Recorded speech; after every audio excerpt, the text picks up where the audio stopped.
Chapter 1721. The Little Scheme of the Chung Siblings 1. The secret realm at night was quiet and peaceful. It seemed to be safer than the outside. However, no one knew what was hidden under this calm surface.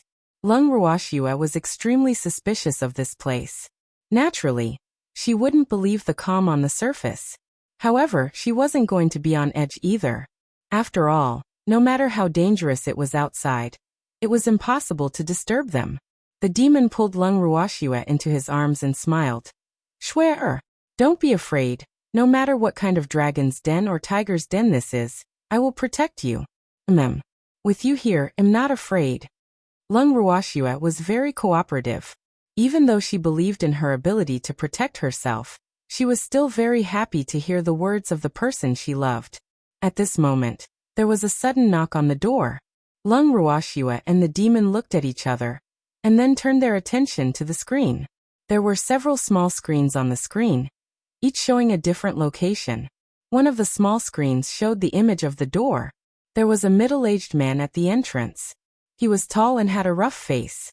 He gave off the feeling that he was a man of indomitable spirit. Furthermore, he looked like he wanted to stay overnight. Lung Ruoxue and the demon looked at each other when they saw this. Freak, do you want him to come in? Lung Ruoxue asked for the demon's opinion to prevent him from guzzling again. Aren't you afraid that he's an enemy? The demon raised his eyebrows and smiled. With you here, what am I afraid of? What's more, this is my territory.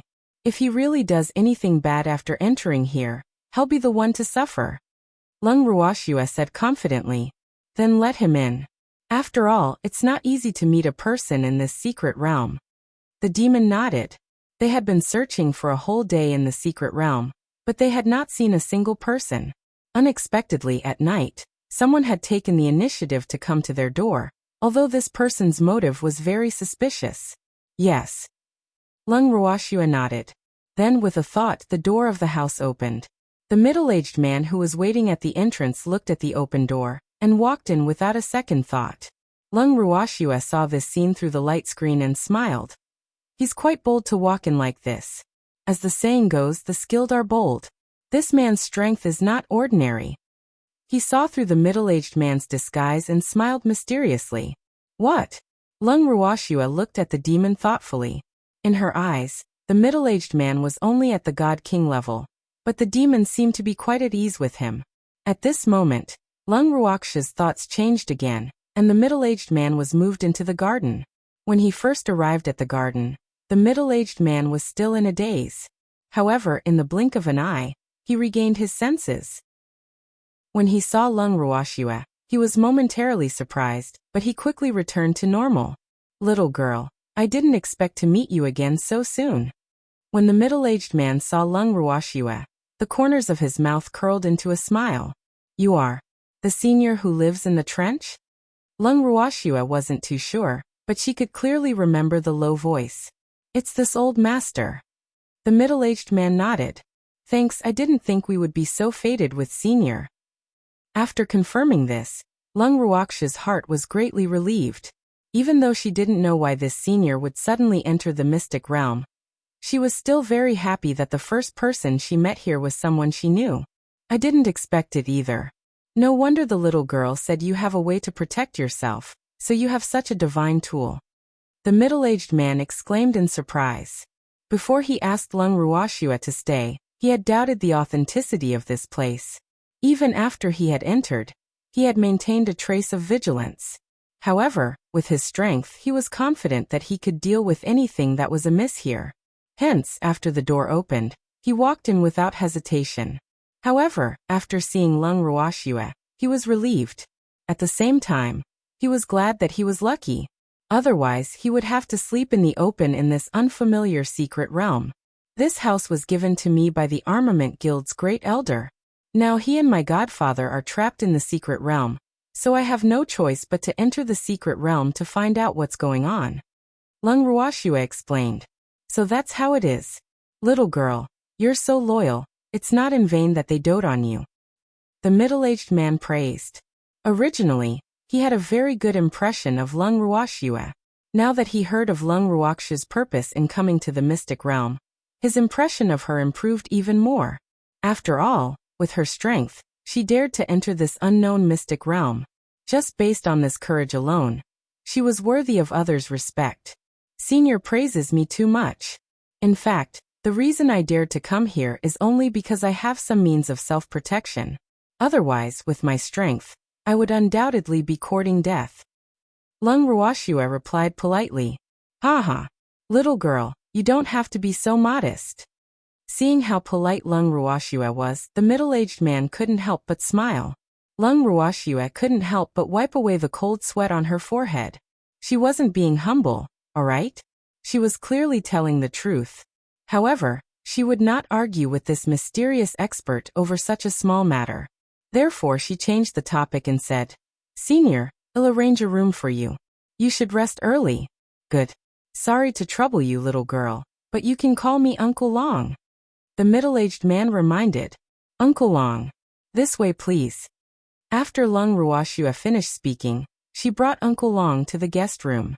The next day, when Feng De and the others walked out of the room, they were surprised to find a stranger in the house. Lung Ruoxue took the initiative to introduce them to each other when she saw the surprised expressions on their faces. Hello, Uncle Long. Feng De and the others bowed politely. Ah, no need to be so polite. Uncle Long quickly said. Then he turned to Lung Ruoxue and said, Little girl, your subordinates have good aptitudes and have great potential. Although Feng De and the others' strength was not high, he was quite optimistic about these young people.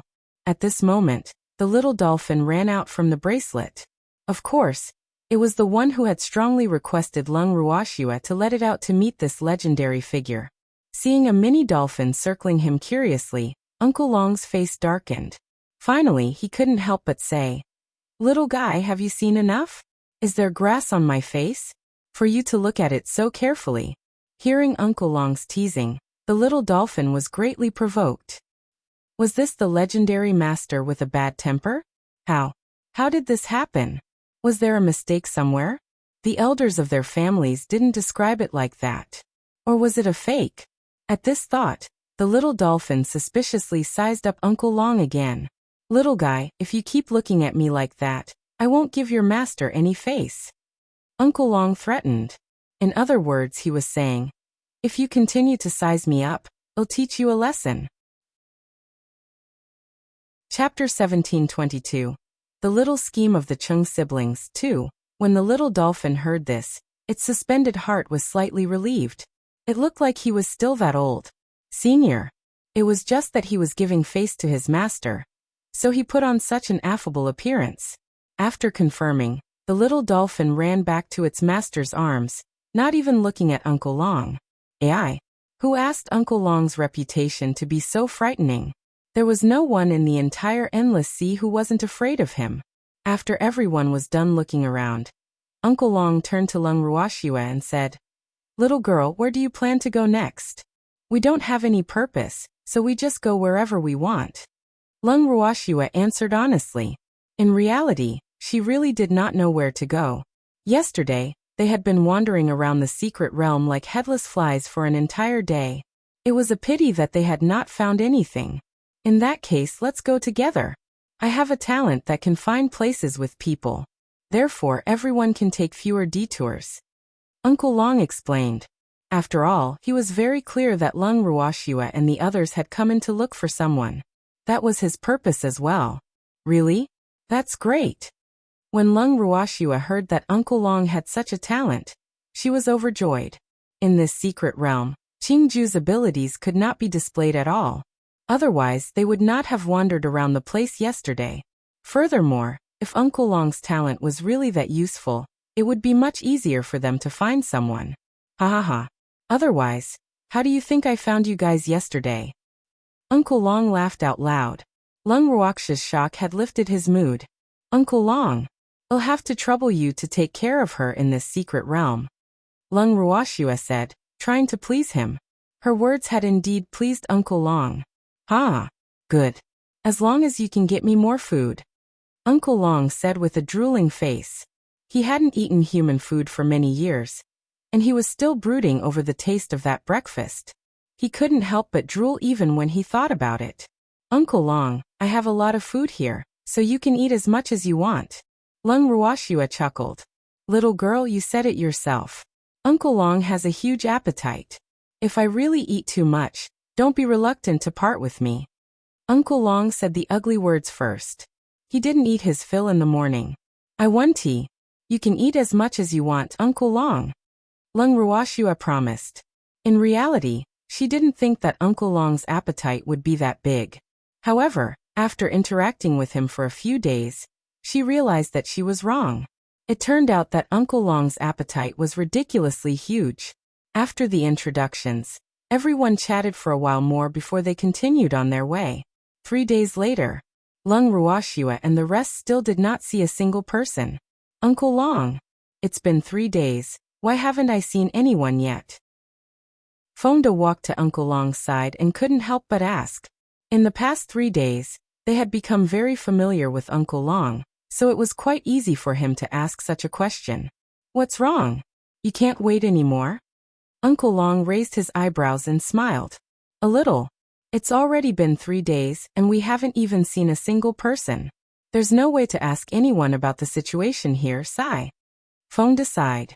Little brat. I've said it before, there are people in front of us. However, you can't teleport here, otherwise, I would have brought you there to find them long ago. Uncle Long explained patiently. Thanks, Uncle Long. How much longer do we have to walk? When Lin Yuan heard this, he could not help but ask. Half a day more. I'll probably see them tonight. Uncle Long looked at the sky and estimated. Then let's hurry. Lin Yuan urged. Haha. Don't worry. They can't run. Uncle Long sensed and said with great certainty. In this secret realm, both teleportation and divine sense were useless. Therefore, unless one had the same talent as him, it was almost impossible to find a person. Moreover, he could sense that the few humans 10,000 meters away were in a tense state. They had finally found a seemingly safe place and would not leave easily. Thus, he was not in a hurry at all. However, seeing that Fengde and the others seemed to be in a hurry, he had to speed up. As Uncle Long had expected, they finally arrived at their destination in the evening.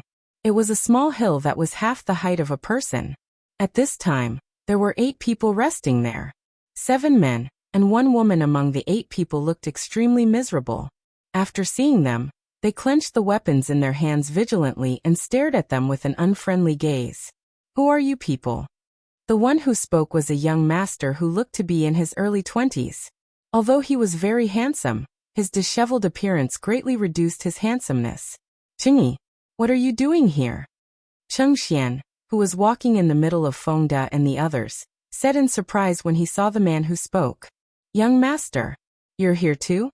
When Cheng Yi saw Cheng Xian, he felt a little upset. They were both geniuses of the Cheng family, but their positions were different. Cheng Xian was the young master of the Cheng family, while he was only one of the geniuses in the younger generation of the Cheng family. With Cheng Xian around, all his brilliance was overshadowed. Everyone only saw the dazzling young master of the Cheng family. As for him, a genius whose aptitude was no less than the young master's, almost no one paid attention to him. Therefore, ever since he was sensible, he had been jealous of Cheng Xian from the bottom of his heart. Now they were both in the secret realm.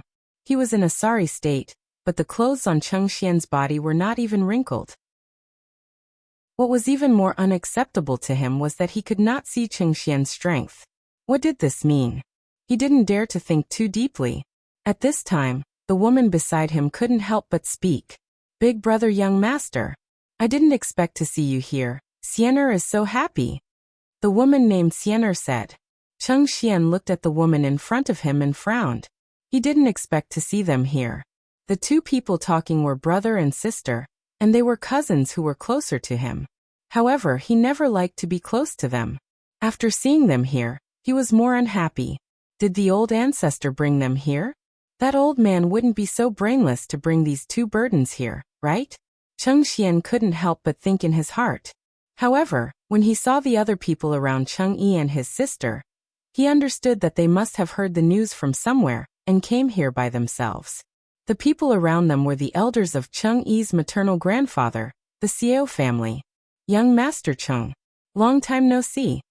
Sensing Cheng Xian's gaze, the most powerful elder among the elders spoke.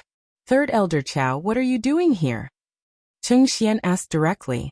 Although he had already guessed the truth, he still had to pretend to be surprised. Chapter 1723.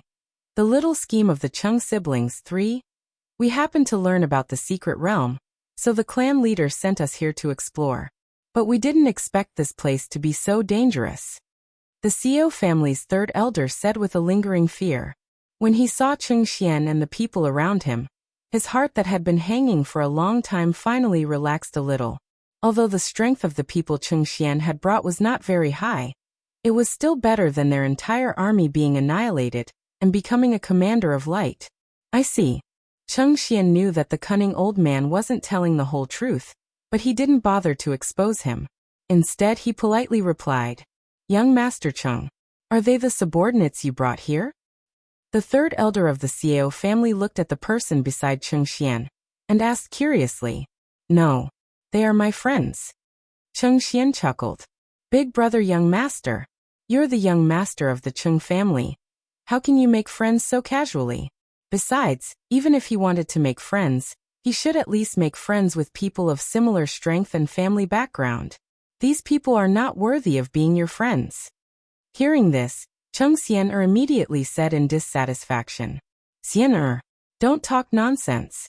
It's the young master's right to make friends with whoever he wants. We have no right to ask. When Cheng Yi heard Cheng Xian's words, his heart skipped a beat. He thought to himself, it's over. Xian's mouth is going to ruin things. In the current situation, what they needed the most was an alliance, and the other side had so many people, which was exactly what he wanted. Thus, he was very afraid that Xian's words would anger them, so before Cheng Xian could respond, he rushed to scold him. Big brother, how can we not have the right to ask? This is related to our Cheng family's face. If young Lord Big Brother makes some shady friends, it'll be our Cheng family that'll lose face.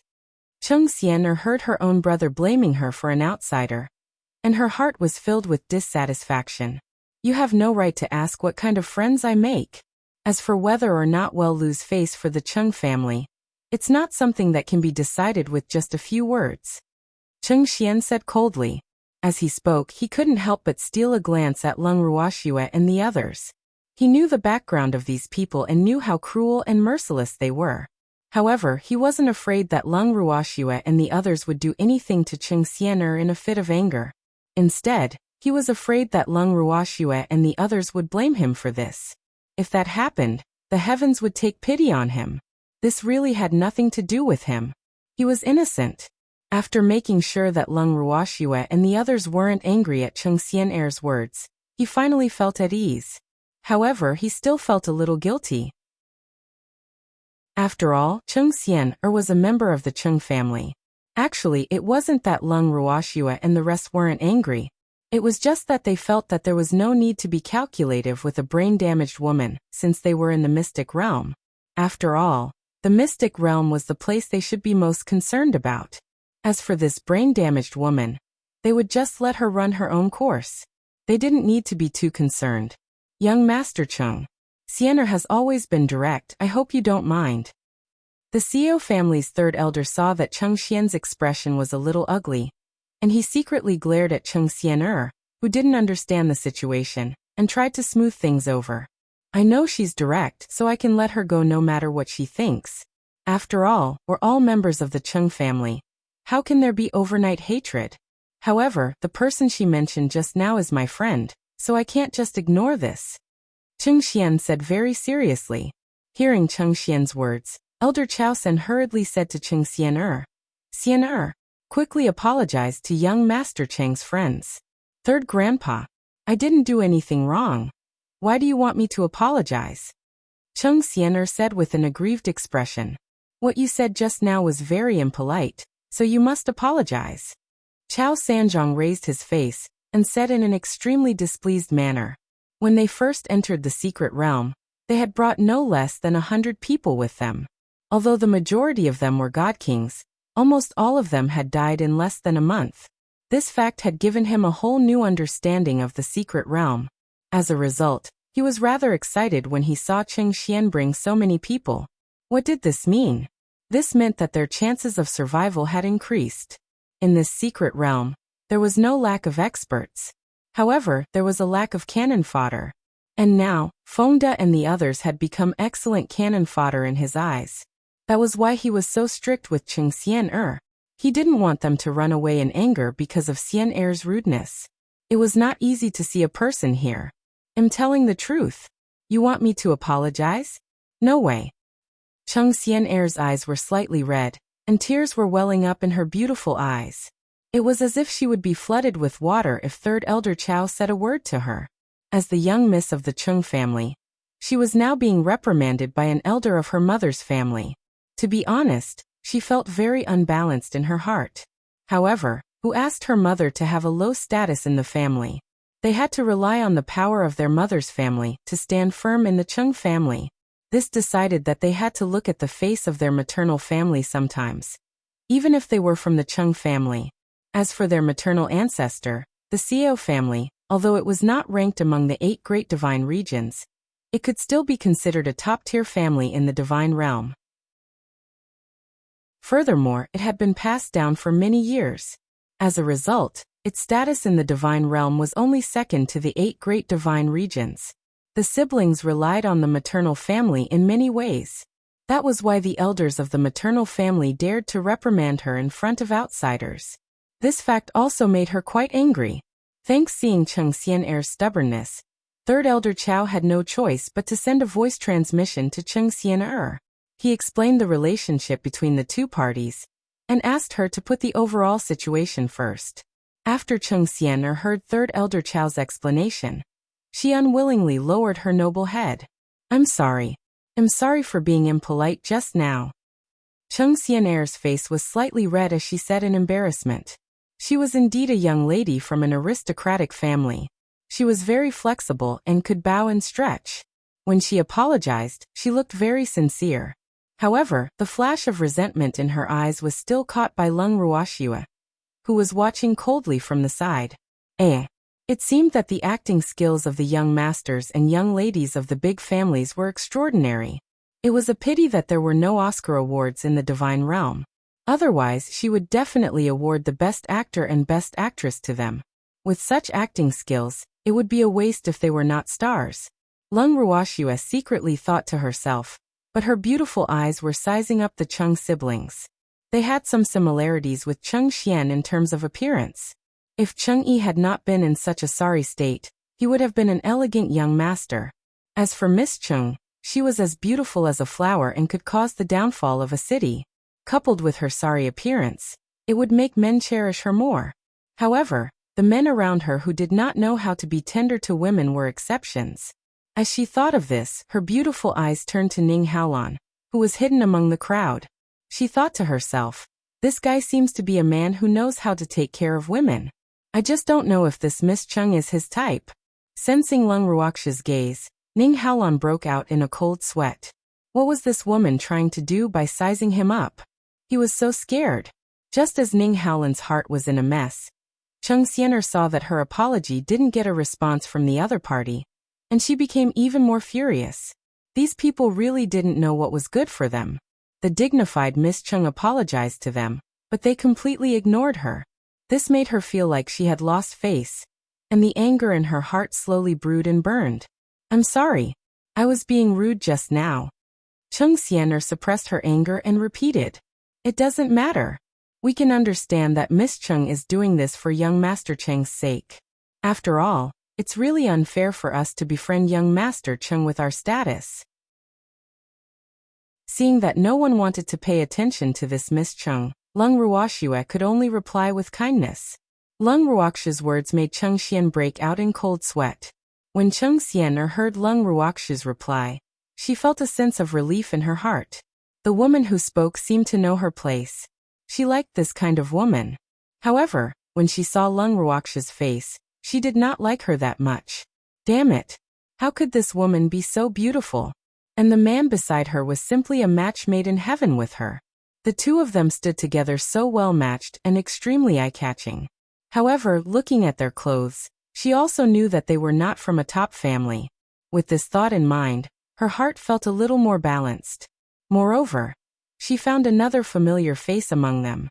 Brother Lan. It's really you. Chung Xian-er ignored Lung Ruoxia's words as she looked at Ning Haolan in disbelief. Her beautiful cheeks were a little pink as she lowered her head shyly. In fact, she was actually comparing Ning Haolan to the demonic man she had seen earlier. Brother Lan was the young master of the Ning family, the future head of the family. His future was limitless, and that devilish man definitely could not compare to Brother Lan in terms of status and strength. The only advantage he had over Brother Lan was that beautiful face that was unforgettable. However, no matter how beautiful a man was, if he did not have the corresponding strength and status to add color, he was just a vase. And what was the use of having such a man? Comparing the two, the scales in her heart naturally leaned towards Ning Haolan.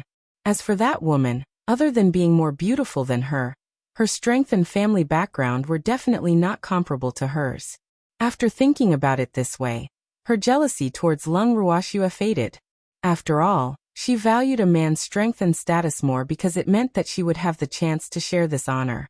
As she thought about it, the smile on her face became more and more charming. The way she looked at Ning Haolan became more and more affectionate.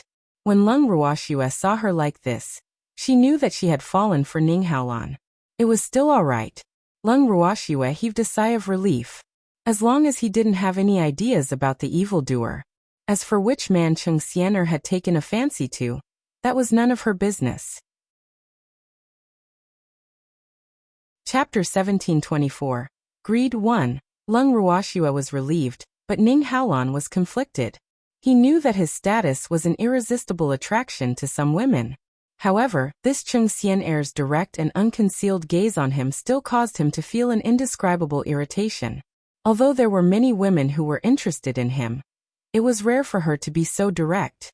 However, because she was a member of the Chung family, Ning Haolan had to give the Chung family some face even if he was angry.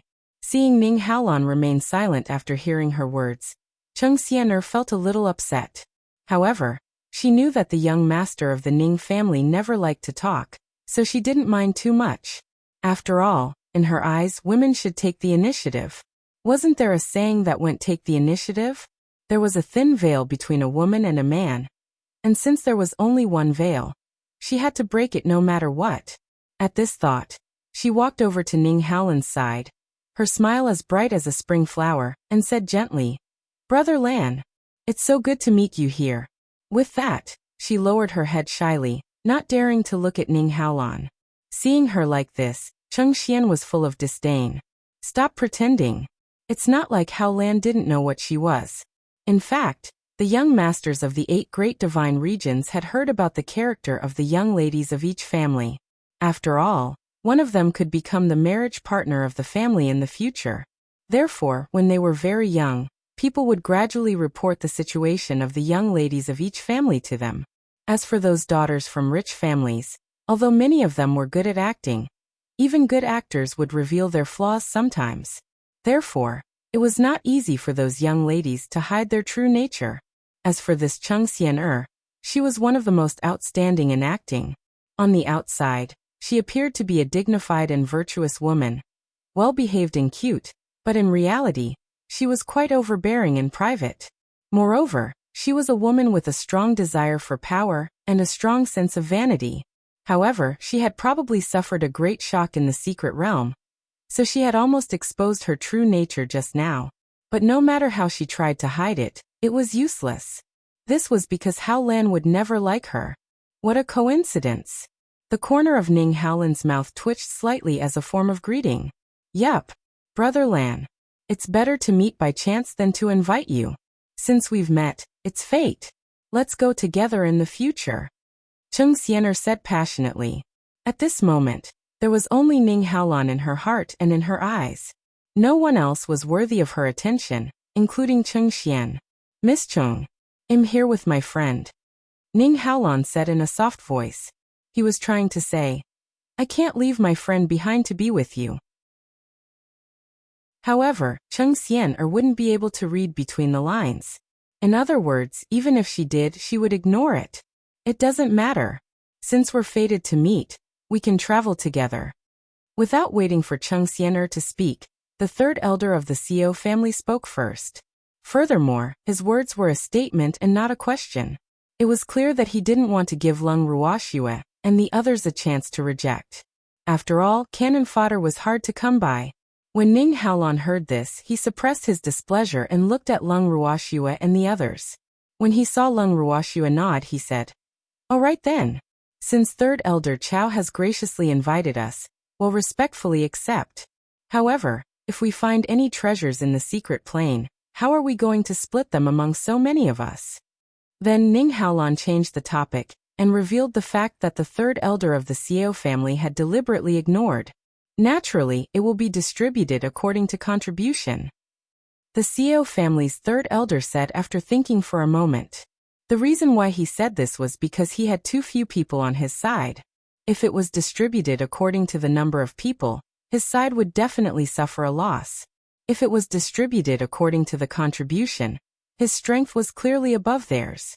They had already agreed on the distribution method in advance, so when it was really time to distribute it, presumably they would not be able to say anything. Therefore, the third elder of the Xiao family, who thought that his plan was flawless, suggested this fair distribution method. Thanks. When Leng Ruoxue heard the words of the Xiao family's third elder, she chuckled and said, "This distribution method is very fair.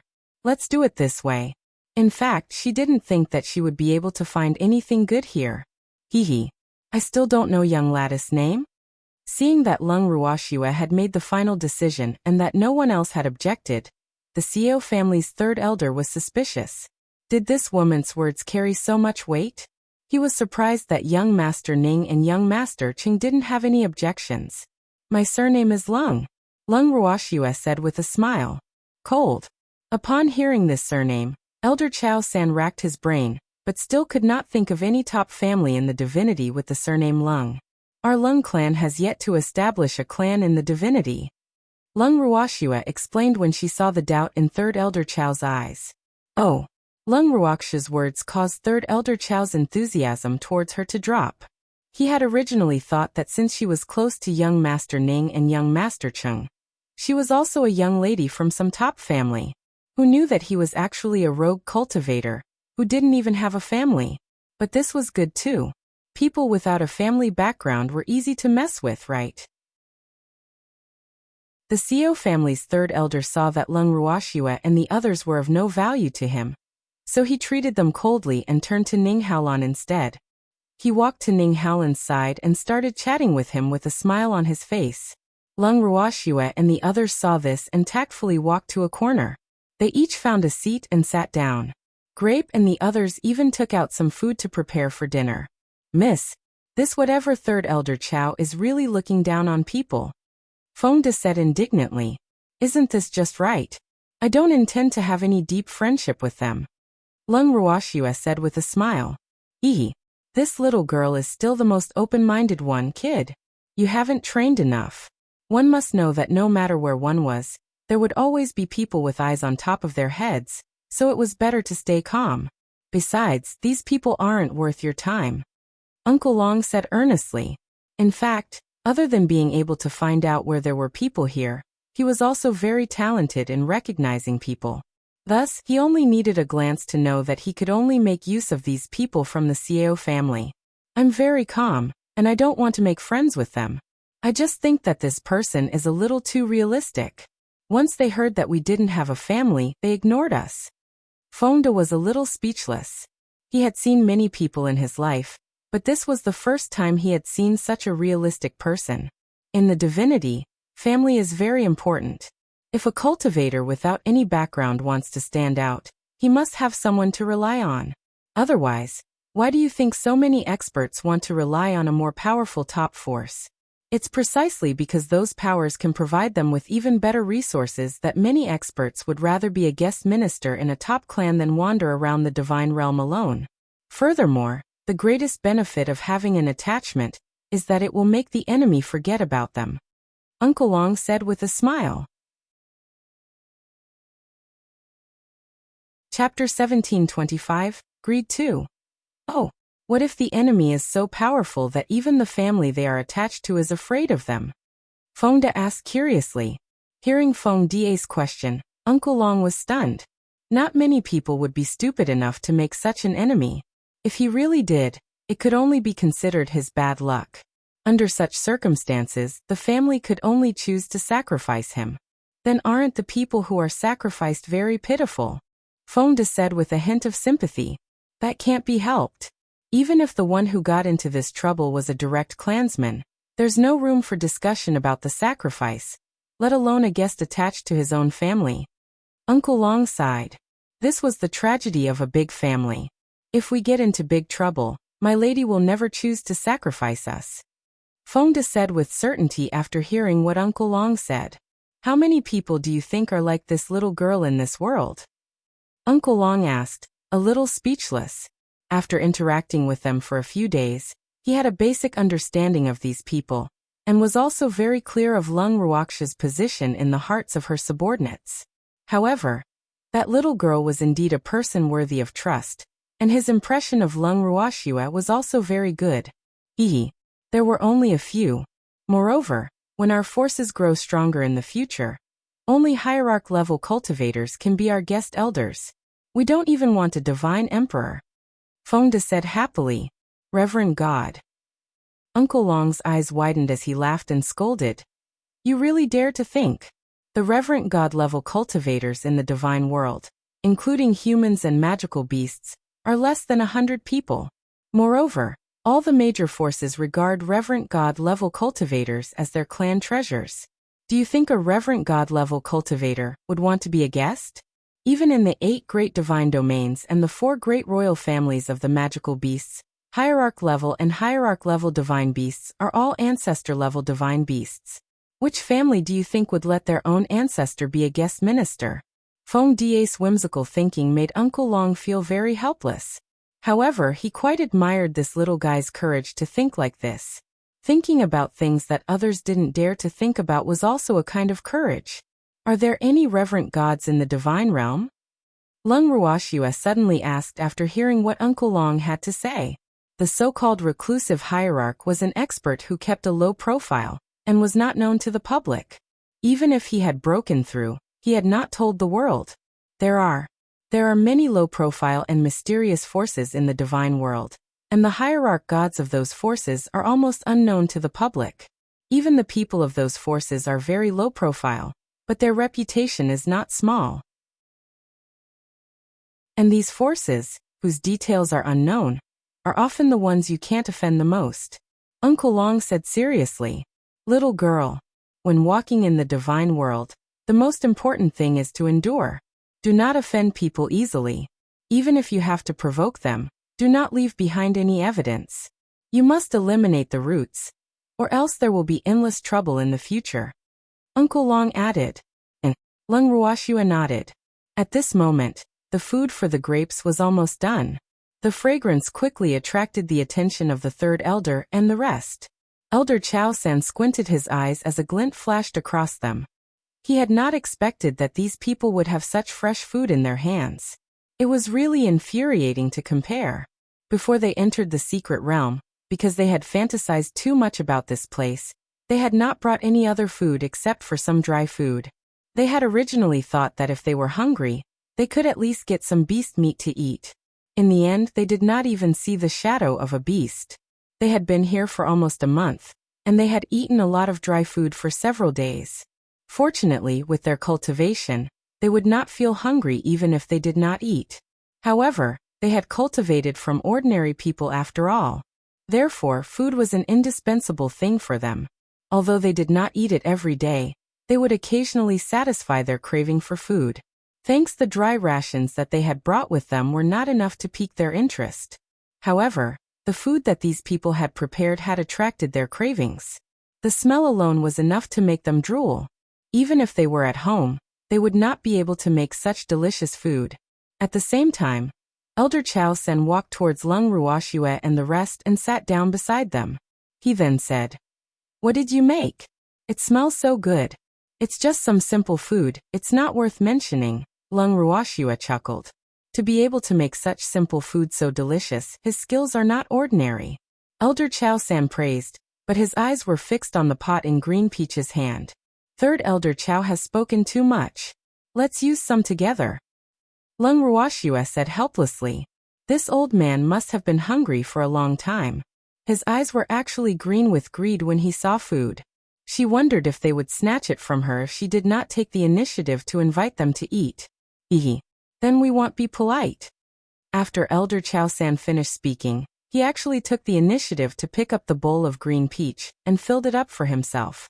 When the other members of the Xiao family saw this, they didn't stand on ceremony either because the taste of the food was really too tempting. When Lu Tao saw that they did not treat her as an outsider, her heart was burning with anger. However, when she received Lung Ruoxue's comforting gaze, she forcibly suppressed it. However, she couldn't understand why her young miss would tolerate them so much. These people clearly looked down on them, and now they were here to snatch their food without caring about their face. They were really too shameless. When she thought of this, her face became serious. After finishing their dinner with an unpleasant expression, Lu Tao and the rest were preparing to set up their tents to rest. However, they saw Lung Ruoxue taking out a house and placing it on the empty ground. Instantly, everyone became nervous. What's wrong with Miss? Why did he take out the house when there were outsiders? Fengda and the others were dumbfounded. Why was the young miss so high profile? This wasn't like the young miss. At this moment, everyone's hearts were in turmoil. However, Uncle Long was very calm. When he saw Lung Ruoxue take out the house, he smiled in admiration and walked straight in. Elder Chow San and the others were equally dumbfounded. As soon as the house appeared, they were all stunned. Their mouths were half open, and they didn't react for a long time. When they came back to their senses, they all rubbed their eyes in unison, afraid that everything in front of them was an illusion. However, after confirming it, they believed that the house in front of them was real.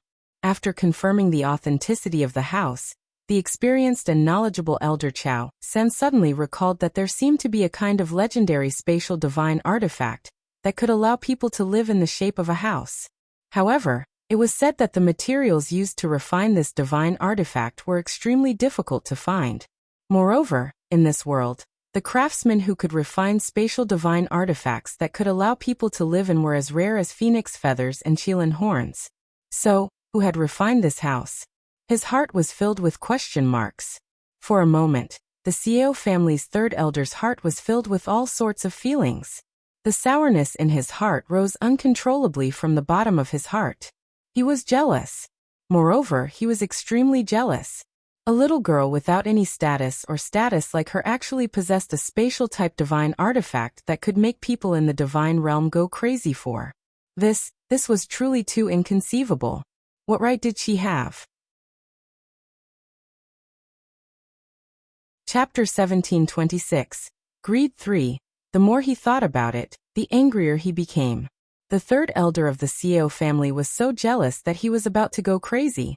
If this divine tool was owned by the young master of the Cheng family, or the young master of the Ning family, perhaps he would feel more balanced in his heart. After all, their status was there. It wasn't strange to have something good. However, such a divine weapon had actually fallen into the hands of a little girl with low strength, no status, and no status.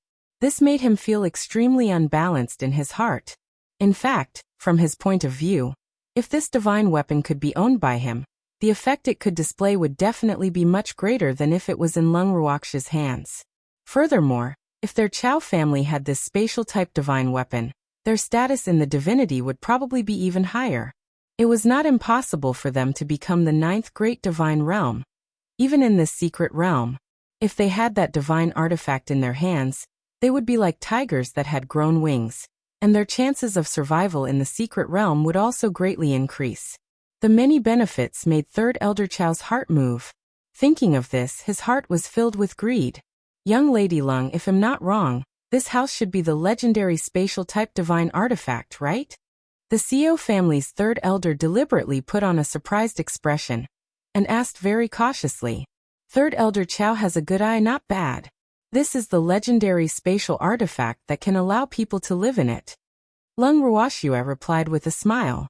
Her words caused the few people from the Xiao family, who had just reacted to the situation, to widen their eyes in shock. After all, if it wasn't for the fact that the third elder had told them the truth, they wouldn't have dared to think in that direction. May I ask, Miss Lung, how did you get this divine artifact? Elder Chao San asked curiously. Even though he knew that his question was a little abrupt, he could not help but ask.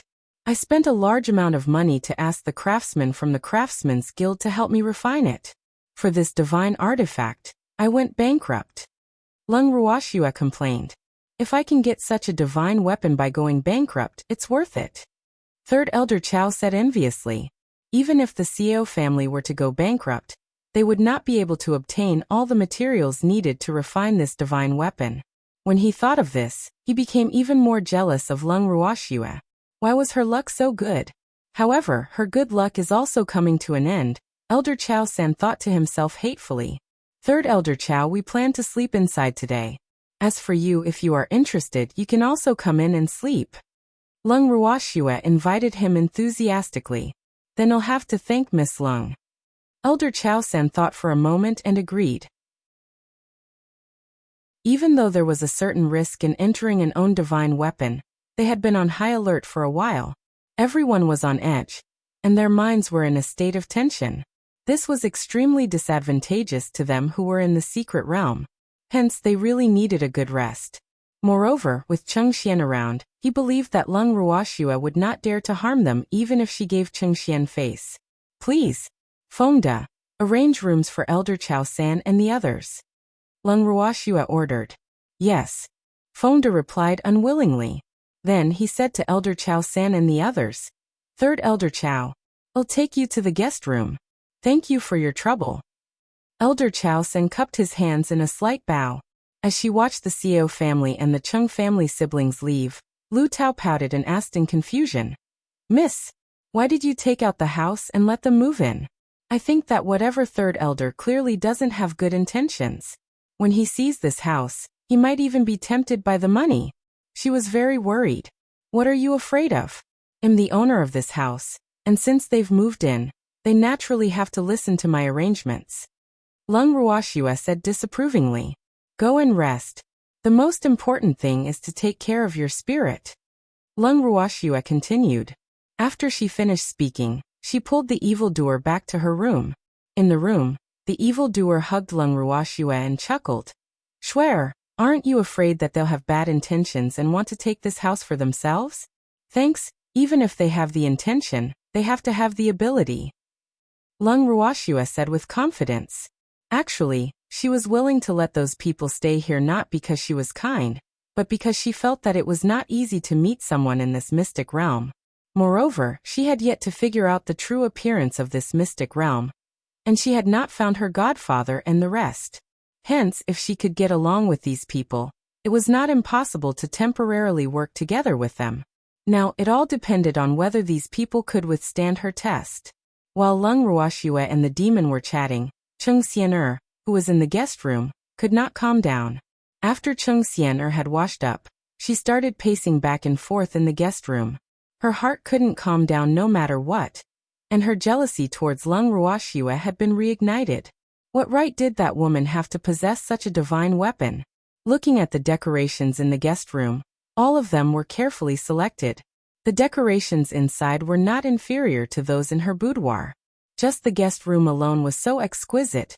One could imagine how luxurious the master room would be. The more she thought about it, the more she couldn't control the jealousy in her heart. Actually, she was wrong. The decorations in Lung Ruoxue's master's room were not as good as the guest room. Lung Ruoxue had always liked a simple and clear style. Hence, the decorations in her room were pitifully few. It was just that they were more exquisite in comparison. However, one's jealousy could not be controlled. At this moment, Cheng Xian'er's heart was being devoured by the poison known as jealousy. No matter how she thought about it, she felt that Lung Ruoxue, that lowly woman, was not worthy of possessing this divine weapon. Only she, a direct descendant of the Cheng family, had the right to possess such a divine weapon.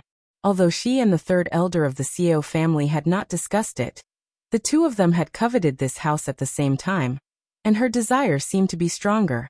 Thinking of this, she turned around and left the room, pushing open the door next door.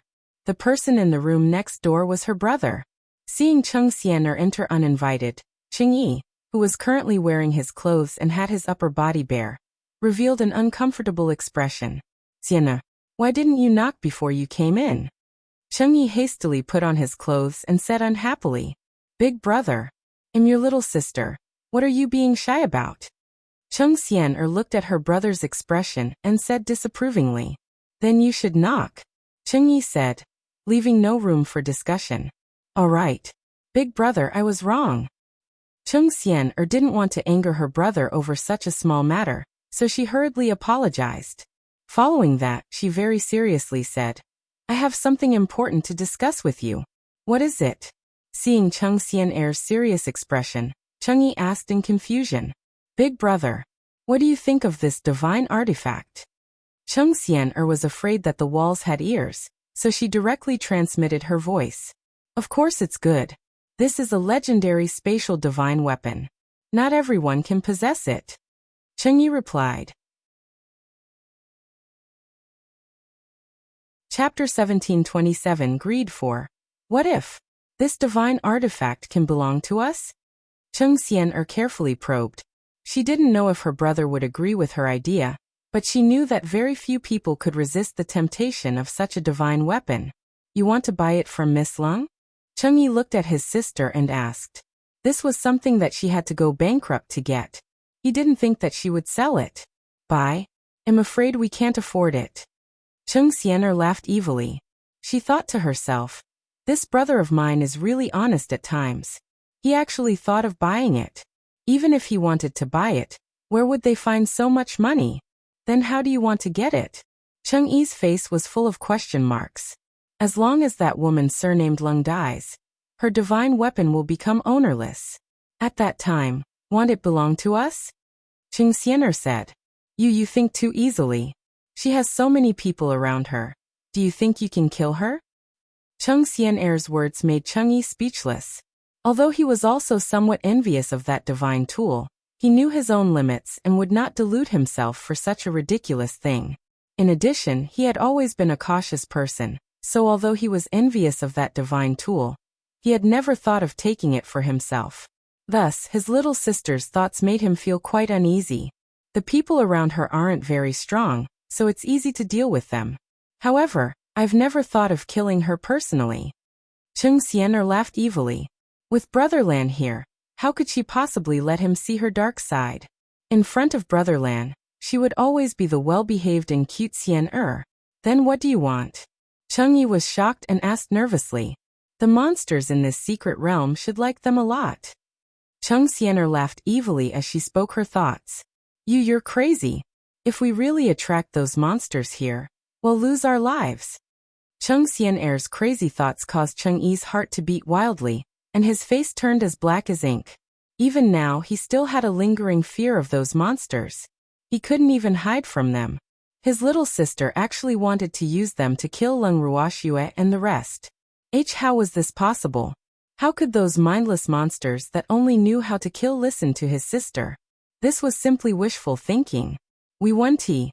As long as those monsters kill Lung Ruoxue first, this house will belong to me. Once it recognizes its master, we'll be safe hiding inside. Cheng Xian'er said confidently. Can you guarantee that the monsters will kill them first? Cheng Yi suppressed his anger and asked.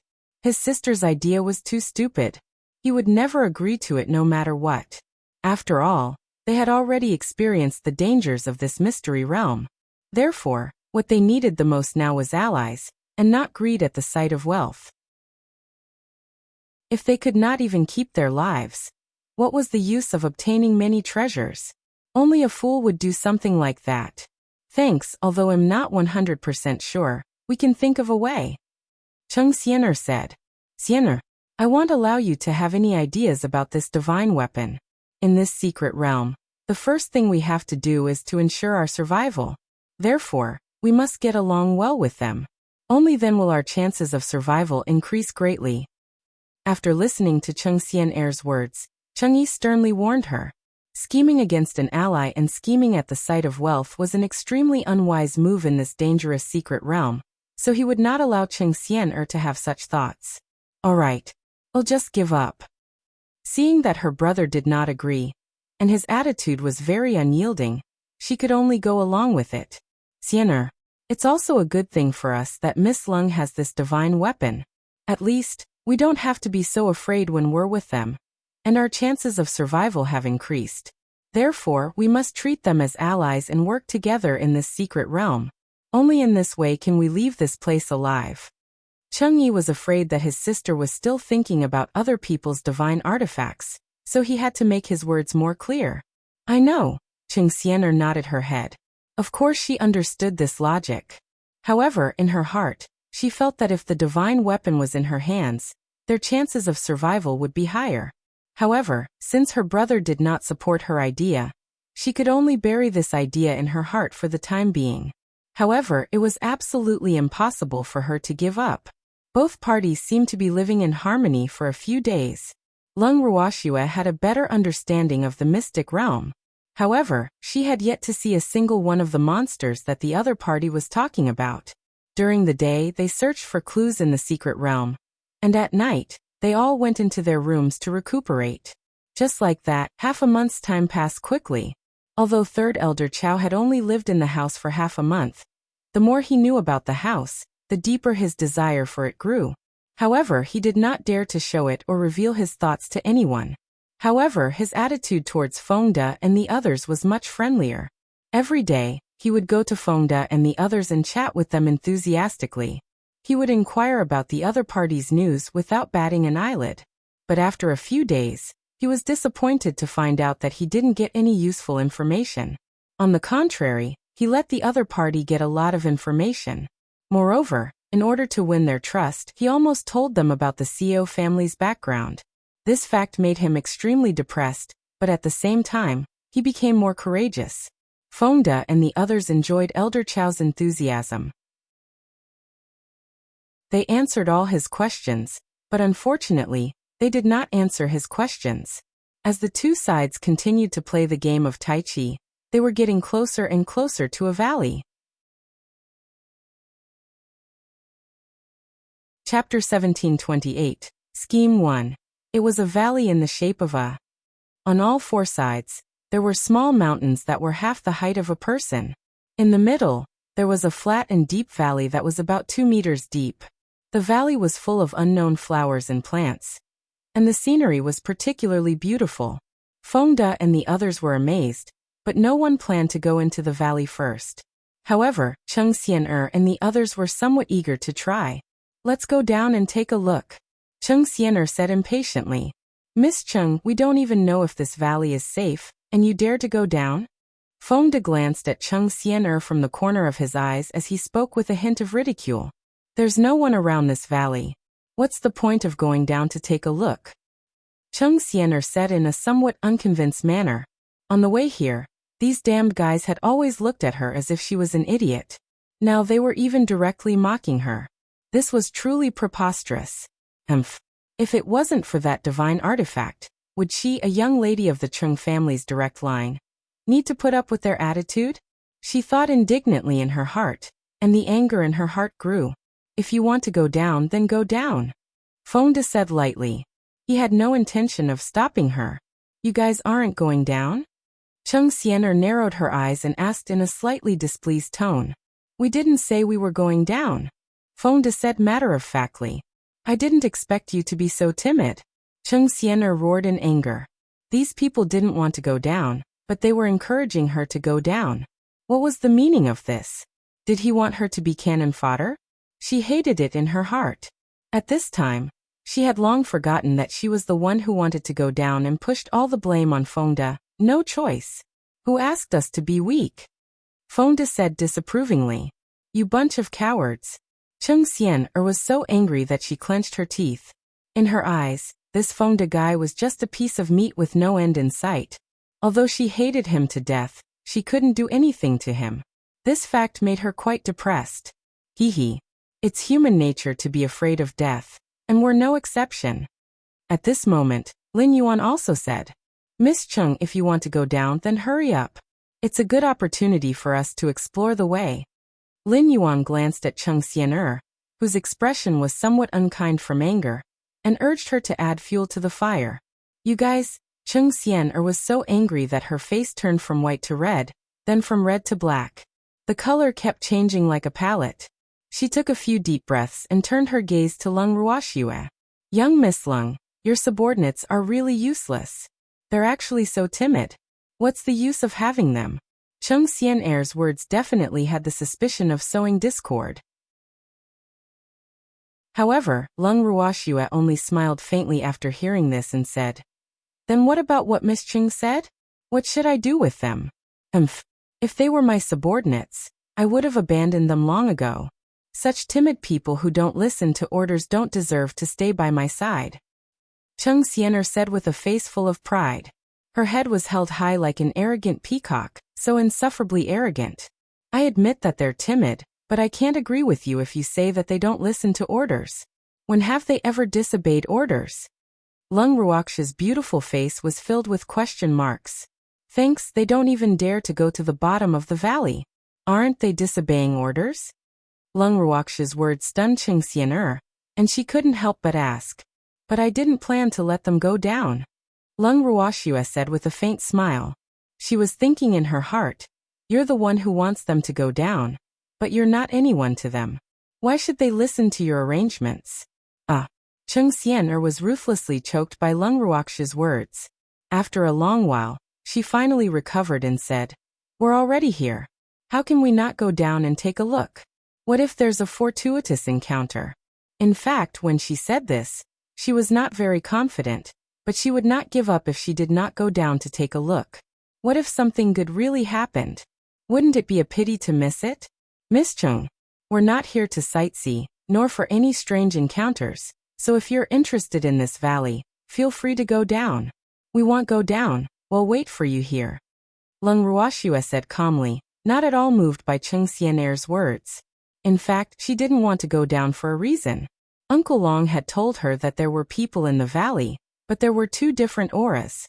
One was human, and Uncle Long wasn't sure about the other. The other aura was intermittent and very strange. According to their guesses, it should be the monster that Chung Xian'er and the others were talking about. Therefore, she didn't want to take risks. After all, the terrain of the valley was very unfavorable to them. If this was the nest of those monsters, they would be walking right into a trap. Thus, she had decided to wait and see. However, Chung Xian'er had spared no effort in wanting to go down and take a look. This made her suspicious of Chung Xian'er's motives. We'll be waiting for you here. After Fengda and the rest heard Lung Ruoxue's words, they quickly chimed in.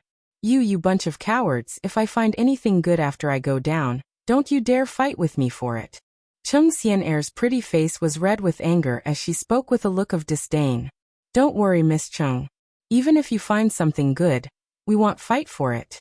I promise you on my honor. But if you're in danger, don't expect us to go down and save you. Lung Ruoxue said very seriously.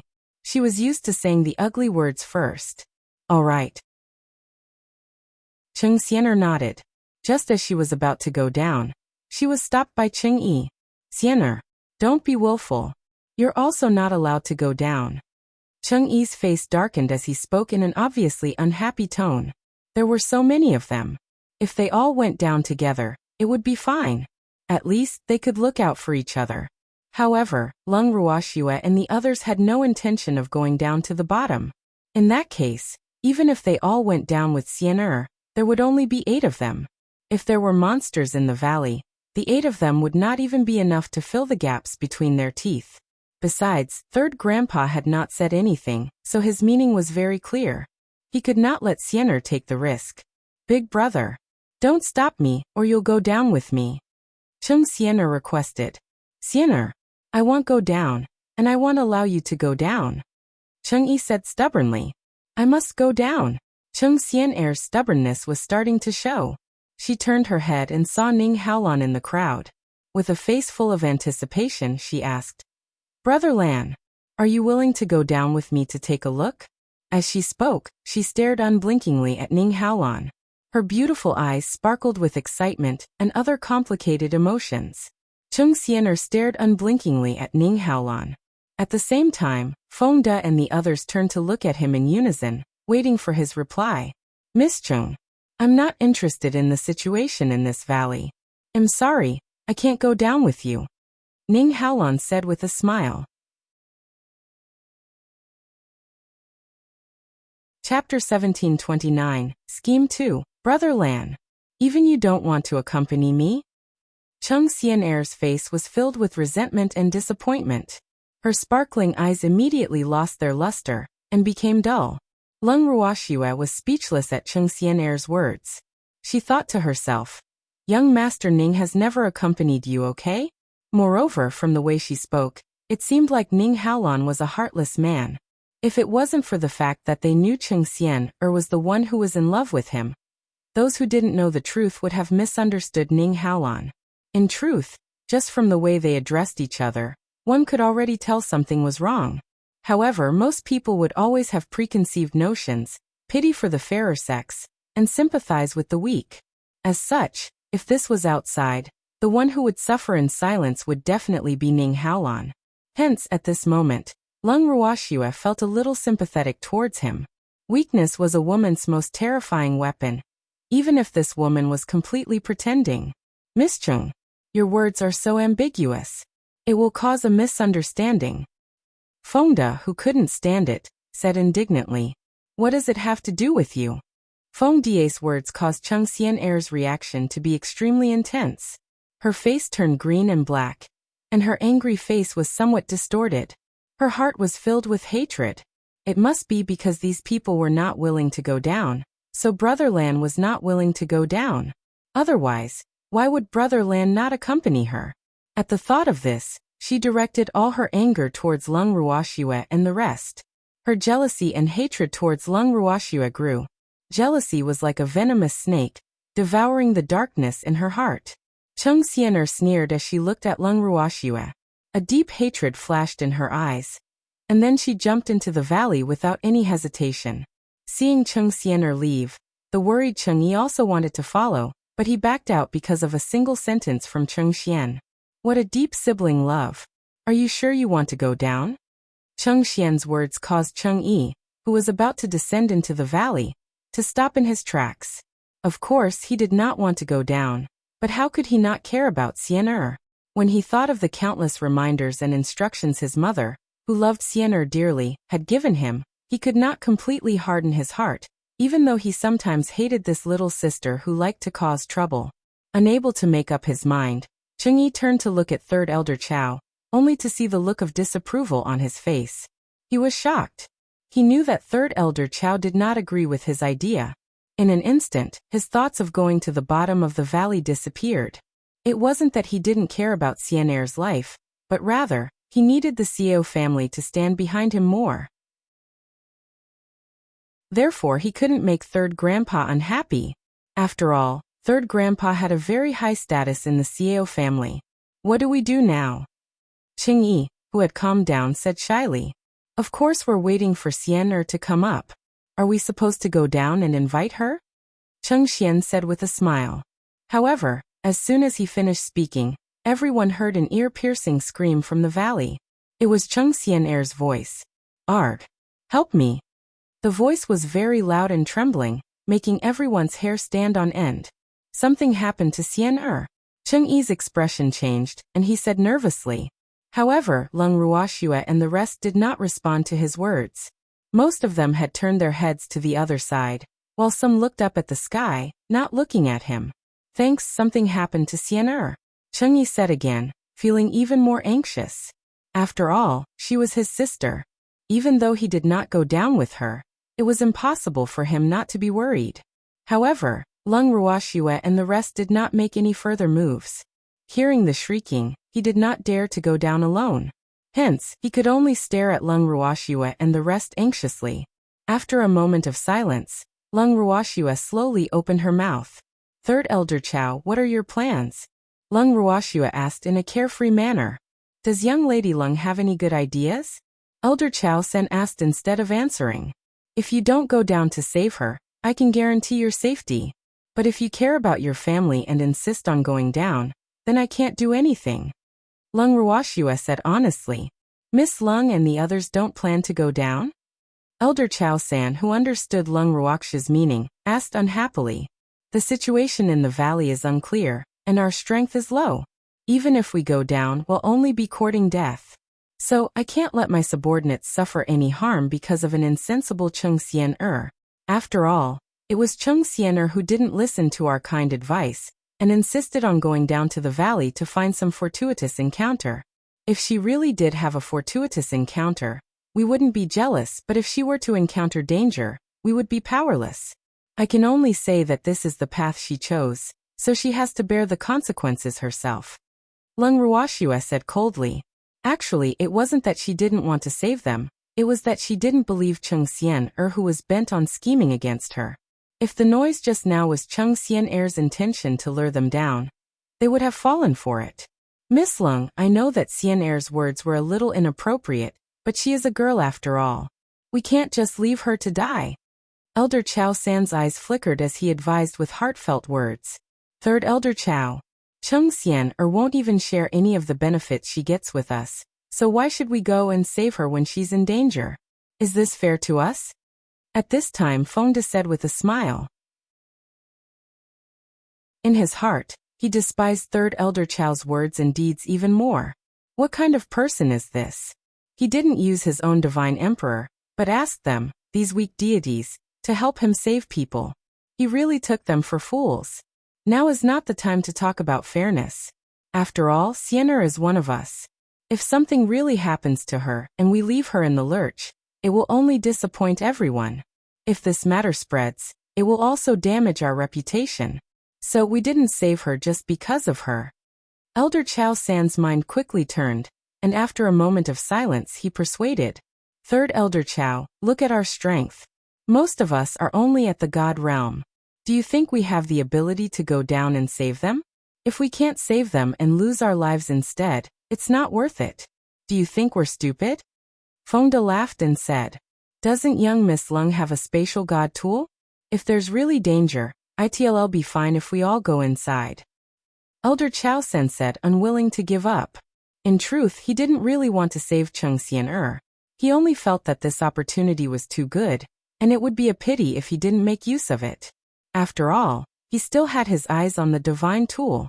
If these people listened to him and went to the bottom, they would definitely die. In that case, wouldn't the divine artifact be at his fingertips?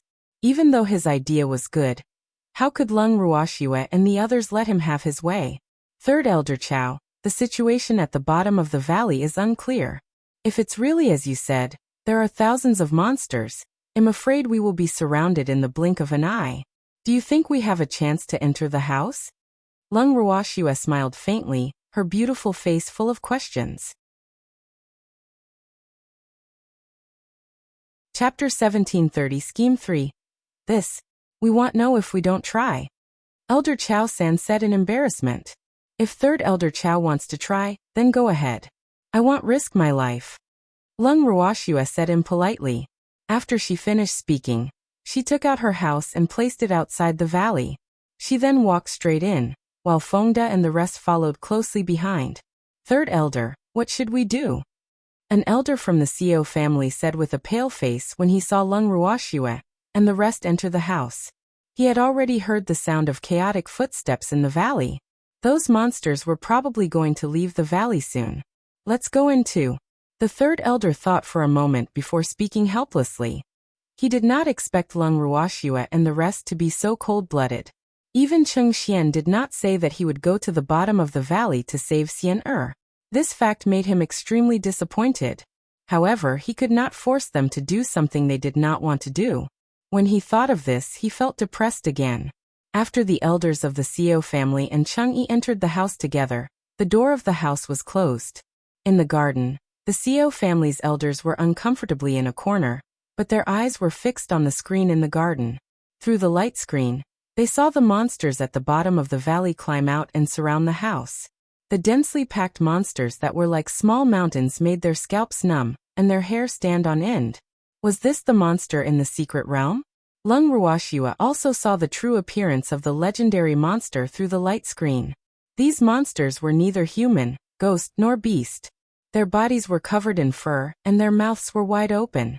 Saliva was flowing out of their mouths. It was impossible to tell what they were from their appearance. Lung Ruoxua could only describe them with one word: ugly. If she had to use 2 words to describe them, it would be disgusting. Oh my God. Why do these things look like this? Fonda looked at the screen and said in disbelief. If the monster doesn't look like this, what does it look like? Lung Ruoxua chuckled as she teased. Even though there were many of these monsters, they didn't seem to be very powerful. Most of them were at the God Monarch realm, while a portion of them were between God tier and God tier. However, just the number of these monsters alone was enough to make one flinch. Hee hee. That's true. Fonda scratched his head and said in embarrassment. Their expressions were extremely relaxed, but the third elder of the Xiao family and the others were somewhat upset. They simply couldn't be so calm and composed. They had personally experienced the horror of these monsters. Although these monsters didn't seem to be very strong, they were very difficult to deal with. Moreover, there were many of them. However, this wasn't the most terrifying thing. The most terrifying thing was that these monsters could not be killed and could resurrect infinitely. This was also the most terrifying thing. No matter how powerful the cultivators were, their Shen power was not endless. Their Shen power would be consumed, and there would be times when it would be exhausted. However, these monsters died and came back to life repeatedly. Who could bear it? Therefore, Fengde and the others' relaxed attitude was an eyesore in their eyes. AI. If they had such a divine weapon in their hands, the Xiao family would not have fallen so easily. Many of the Xiao family members who had fallen had been exhausted to death by those monsters. This fact made them extremely depressed, and it also made the Xiao family's desire for this house even deeper. Thanks with this house, those monsters would not be able to enter at all. They would have more capital to protect their lives. At the same time, their opportunities in the secret realm would also be greater. With so many benefits, Third Elder Chao's heart burned with passion and excitement. His gaze towards Lung Ruoxua became even more passionate. No. He had to think of a good way to make these people go out on their own. Otherwise, if he missed such a good opportunity, he would regret it for the rest of his life. At the thought of this, Third Elder Chao took the initiative to walk to the side of Lung Ruoxua and the rest. He said with a heavy expression, Miss Lung, although it is safe to stay in the house, in the long run, our food will also be exhausted. So we have to find a way to get rid of those monsters as soon as possible. Third Elder Chao, even the weakest among you is a God King. Is there a need for you to care so much about food? Fengde asked with a puzzled look after hearing Elder Chao's words. His meaning was obvious: you won't be hungry even if you don't eat. So why are you worrying about food? I'm just worried about you guys. Third Elder Chao cursed in his heart, but his words were very understanding. He knew that these people's 3 meals a day were very timely. It was impossible to make them eat less. Therefore, he felt that this was the best excuse. Many thanks for Third Elder Chao's consideration. You don't need to worry about our affairs. Special times call for special treatment. It's no big deal to skip a meal. Fengde said with a smile. Even if you don't care about food, it's not a good idea to hide in the house all the time. We can't just stay in the secret plane and not go out, right? Elder Chao San's mind raced as he thought of another reason that he thought was the best. What do you think, Third Elder Chao? At this moment, Lung Ruoxua asked as the third elder of the Xiao family wished. Elder Chao San was secretly happy, but his face remained calm. Miss Lung, let's fight these monsters to the death. The reason why he made such a suggestion was because he was too confident in his own abilities. He believed that he would definitely be able to survive under the siege of those monsters. Once Lung Ruoxua and the others died, this divine weapon would belong to the Xiao family. Third Elder Chao, what's the difference between fighting them and us going down to the bottom of the valley? Lung Ruoxua looked at the third elder of the Xiao family with a puzzled expression. Her beautiful eyes were filled with anticipation, hoping that he would clear her doubts. Miss, of course there's a difference. The only difference is that we won't have to reach the bottom of the valley to be killed by them. Feng sighed as he looked at the third elder of the Xiao family with resentment. I want tea. If your lives are in danger, you can just enter the house. Furthermore, we will do our best to protect you. Elder Chao San hurriedly said.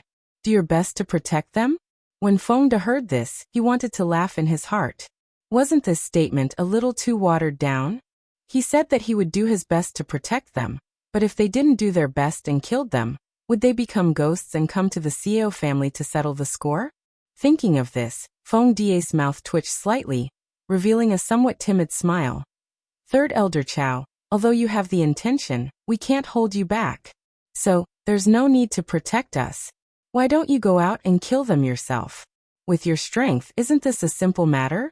After he finished speaking, he looked at Third Elder Chao eagerly with an extremely expectant gaze, making the fire in Third Elder Chao's heart rise.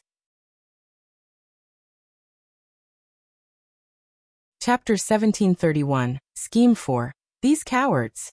He didn't dare to go out and court death, but he actually wanted them to go out. This was preposterous.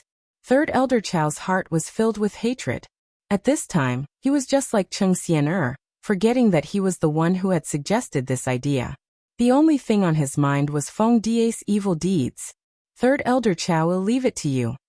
Lin Yuan looked at the uncertain expression on the Xiao family's third elder's face and agreed. Miss Lung, what do you say? When the Xiao family's third elder heard the two of them echoing each other, he suppressed the anger in his heart and turned to ask Lung Ruoxue. Do you want to hear the truth, Third Elder Chao? Lung Ruoxue asked with a smile. Of course. Elder Chao Sen nodded. Then I'll say it. In fact, I also think that this idea is good. If we go out, we'll just be courting death. However, Elder Chao San and the others are all extraordinary. It'll be easy for them to go out and deal with these monsters. I am looking forward to it. Lung Ruoxue answered honestly. She didn't feel that her words were anything to be ashamed of. Since Third Elder Chao wanted to get them out of here and harbored evil intentions, what was wrong with her giving him a taste of his own medicine? Lung Ruoxue's words rendered Third Elder Chao speechless. Could he say, if you guys don't go out, we won't go out either? In reality, his main goal was to make Lung Ruoxue and the others leave the house. Only then would their accompaniment be worth it. However, who knew that the other party was as timid as a mouse and would not fall for it? This made him feel a sense of defeat. Third Elder Chao will send you out. If there's any danger, he'll let you in immediately, I promise. Lung Ruoxue saw that Third Elder Chao had not spoken for a long time, so she made a solemn vow. The expression on her face was also extremely sincere. When the demon saw Lung Ruoxue's expression, he was already laughing in his heart. Shuer was really cute when it came to scheming. However, he deserved it. Who asked these guys to have bad intentions? They dared to bully Shuer. Even if they died, he would not let them have an easy time. On the other side, the third elder was riding a tiger and couldn't get off. His face was filled with embarrassment, but Cheng Xian'er's days in the valley were also not good. She had been captured after being discovered by the monsters in the valley. However, the monsters didn't kill her. Instead, they brought her to the hall deep in the valley. A middle-aged man in black sat on the throne in the hall. The man was tall and had ordinary facial features. The aura on his body was very powerful. At this moment, his expression was serious, and a trace of ruthlessness was faintly visible in his shrewd eyes. His tightly pursed lips revealed a trace of impatience. And now, Cheng Xian'er was trembling as she knelt in front of him. At this time, Cheng Xian'er was in an extremely sorry state. Her clothes were in tatters from the excessive struggle she had put up. Her head was lowered, and she didn't dare to look at the man on the throne. Who is the one kneeling? The middle-aged man said knowingly. Hearing this question, Cheng Xian'er's body trembled even more. Her lips slightly moved, but she couldn't say a single word. Thanks, His Excellency is asking you a question. Don't pretend to be mute. At this time, a black-clothed man behind Cheng Xian'er ruthlessly kicked her. With a plop sound, Cheng Xian'er fell to the ground in a large arc. You're so bold. You actually dare to treat me like this. Do you know who I am? Cheng Xian'er, who had been kicked to the ground, suddenly came back to her senses. The eldest Miss' temper had risen again, and she had even forgotten where she was. Ah, I don't care who you are. You're our prisoner now, so we're being polite to you. In a while, when we draw out your blood and drain your divine power, we'll feed you to those monsters. Your life will be over. At that time, you can go to hell and throw your missy temper. The black-robed man laughed maniacally as he spoke of Cheng Xian'er's fate. No, you can't treat me like this. I am a young lady of the Cheng family. You can't treat me like this. Cheng Xian'er stammered incoherently after hearing the black-clothed man's words. A young lady of the Cheng family? What was that? In our eyes, you're just a piece of trash that can provide us with fertilizer. As for your identity, it's useless to us. The man in black said sarcastically. Actually, what he wanted to say was, what was the miss of the Cheng family? They had many humans whose status was above her. Hearing the black-clothed man's words, the fear in Cheng Xian'er's heart grew even deeper. This was because the other party didn't care about her identity at all. What was she going to do? What did they care about? She thought hard. Take her away. At this moment, the middle-aged man on the throne spoke. Yes, the black-robed man replied. Then he picked up Cheng Xian'er from the ground and prepared to drag her out of the hall. Don't. Wait a minute. I have something to say. I'm sure you'll be interested in this. Cheng Xian'er cried out in desperation. What else do you have to say? The middle-aged man on the throne narrowed his eyes and asked. The black-robed man who was dragging Cheng Xian'er also stopped when he heard the middle-aged man's words. If I tell you, can you let me go? Cheng Xian'er mustered up her courage and began to talk about her conditions. You're just a prisoner. You don't have the right to negotiate with me. The middle-aged man impatiently said in a cold voice. He then waved his hand, indicating for the black-clothed man to take Cheng Xian'er away. Wait. I say. I'll say it. Seeing this, Cheng Xian'er, who was prostrating on the ground, hurriedly said in fear. Quickly say it. Don't play mind games with us. Otherwise, if you anger His Excellency, you will die even faster. The man in black reprimanded. After he finished speaking, he kicked Cheng Xian'er's body. I know someone who has a spatial artifact that can allow people to live in it. The terrified Cheng Xian'er said in a spurt of energy. Chapter 1732, Hostage 1. When Cheng Xian'er had just called out about this matter, the regret in her mind had disappeared in a flash. However, she then thought about it again. The fact that Lung Ruoxue had a spatial god tool that could accommodate people probably couldn't be kept a secret. With these mysterious people around, it would be even more difficult for her to obtain that god tool. Since that was the case, why not make good use of the god tool before it was exposed? At the very least, she had to find a way out for herself. Furthermore, she had to uphold the sour grape heart that if she couldn't obtain it, no other woman could. Hence, it was natural for her to betray Lung Ruoxue. A spatial artifact that can accommodate people? Are you sure? The middle-aged man on the throne asked with interest. Spatial divine artifacts that could accommodate people were as rare as phoenix feathers and qilin horns in the divine realm. Moreover, in his memory, apart from that person who could casually make them, there were not many artifact masters in the divine realm who could make such spatial divine artifacts. However, those old guys in the Artifact Masters Guild should be able to do it. It was just that the materials to make such spatial divine artifacts were not so easy to gather. Otherwise, he would have asked them to make them long ago. I've been living there before, so I'm very sure. Cheng Xian'er carefully said. Where do you live? It seems that someone you know has it. I really didn't think that the dignified young miss of the Cheng family would be so despicable, betraying her own friend. The middle-aged man sneered. She's not my friend. Hearing the middle-aged man's words, Cheng Xian'er roared in a slightly crazed manner. Whether or not he's your friend, since you're living there, that person must be someone you know.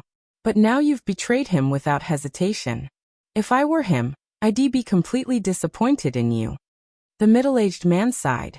In fact, what he hated the most was this kind of person who changed sides with the wind and betrayed others. Although he wasn't any better than this Miss Cheng, this didn't stop him from hating her.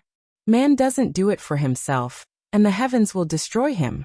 I only made the right choice, what's wrong with that? Cheng Xian'er tried to argue. Actually, she wanted to say, even if I don't say it, you'll find out about it sooner or later. However, she didn't dare to say it.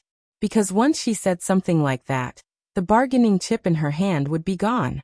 Growing up in a super family, she knew very well what was the most important to her. And Lung Ruoxue was her life-saving talisman. However, she didn't think about whether her so-called trump card would be useful to these people. Or if she deliberately whetted their appetite, would they fall for it? In her heart, she had already determined that the spatial divine artifact that could accommodate people had an extremely powerful attraction, and no one could resist that charm. That sounds reasonable. The corners of the middle-aged man's mouth twitched, and he continued. Who does the divine weapon you speak of belong to? She had made the right bet. He was indeed very interested in that divine weapon. The owner of the divine weapon is a woman. She's not very strong, only at the deity level. If you can catch her, the divine weapon will naturally belong to you. Cheng Xian'er suggested. In her heart, she was secretly happy with her suggestion. Since she was caught, that damned woman wouldn't have an easy time either. Since she was unwilling to accompany her to the bottom of the valley, she would let these people go outside the valley to deal with them. She thought to herself and felt a little smug. If Lung Ruoxue was caught by them as well, she would be able to vent her anger. You only need to tell me who the owner of the divine weapon is. You don't need to command me. The middle-aged man listened to Cheng Xian'er's suggestion, but his face didn't reveal a trace of joy. Instead, his face became stern. The middle-aged man's words caused Cheng Xian'er's heart to skip a beat, and she immediately realized that she had made a mistake. However, she quickly adjusted her state of mind and forced herself to remain calm. The owner of the divine weapon is called Lung Shui. She's a rogue cultivator without any family. She's outside the valley now. Actually, Cheng Xian'er didn't know what Lung Ruoxue's name was. She only knew that her surname was Lung. However, Cheng Xian'er had heard that demonic man call her Shui, so she naturally thought that her name should be Lung Shui. Thanks, Lung Shui. She was indeed cold-blooded and disloyal. If that damned woman was willing to come down with her subordinates, she would not have been caught by these people. Right now, she had already pushed the blame of her capture onto Lung Ruoxue. Hence, her hatred towards Lung Ruoxue had deepened by another level. After Cheng Xian'er finished speaking, the middle-aged man on the throne gave the black-robed man beside her a look. The black-robed man nodded and left the hall. A moment later, the black-robed man returned and nodded to the middle-aged man on the throne. At this time, Cheng Xian'er, who was kneeling on the ground with her head lowered, had no idea that in just a short time, the other party had already gone out to verify and prove that what she said was true. However, the middle-aged man on the throne remained silent, which made her heart tremble with fear. Cheng Xian'er kneeled on the ground, her heart in her mouth. The cold sweat on her body had soaked her already tattered clothes. At this moment, she had never felt so nervous before. This was because a single sentence from the middle-aged man could determine her life and death. However, the other party had remained silent. Take her away. After a long while, the middle-aged man slowly spoke. Yes, yes, the black-robed man replied. Immediately after, he grabbed Cheng Xian'er by her collar and prepared to take her out. I don't want to go out. I've already told you such an important thing, so please let me go. Cheng Xian'er sobbed as she tightly hugged the pillar closest to her. No matter how hard the black-clothed man tried to pull her, she refused to let go. She was afraid of death, but she didn't want to die. She knew that once she left this place, she would have no way out. So before she got the other party's promise, she would not leave this place. Let go. Otherwise, I'll just cut off your hand. The man in black threatened angrily. This woman actually caused him to lose face in front of the Lord. This was outrageous. He would not let her go. I told you such important information. Why won't you let me go? Cheng Xian'er said in disappointment. Did I say that I would let you go if you told us about this? The middle-aged man's ordinary face finally revealed a smile. No, it shouldn't be like this. The middle-aged man's words dealt a heavy blow to Cheng Xian, who muttered to herself, "Why shouldn't it be like this? Even if you don't tell us, we'll still find out, right?" The middle-aged man was getting impatient. He said to the man in black as if he was shooing away a fly, "Hurry up and pull her down." "Yes." The black-robed man's face was gloomy. With a thought, a long blade emitting a cold aura appeared in his hand. With a flash of the blade, a silver light quickly chopped toward Cheng Xian-er's wrist. The corner of Cheng Xian-er's eyes felt an unusual cold light, and she instinctively retracted her hand. The black-clothed man took the opportunity to pick her up and bring her out of the hall. Chapter 1733. Hostage 2. After they left, the middle-aged man on the throne waved his hand gently, and a light screen appeared in front of him. The scene outside the valley was displayed on the light screen. At this time, outside the valley, there was a small 3-story building. From the outside, it looked very ordinary and didn't have any extraordinary features. However, the middle-aged man knew that this small building was the spatial divine artifact that Cheng Xian had mentioned. Looking at the unremarkable house, the middle-aged man's eyes revealed a trace of eagerness.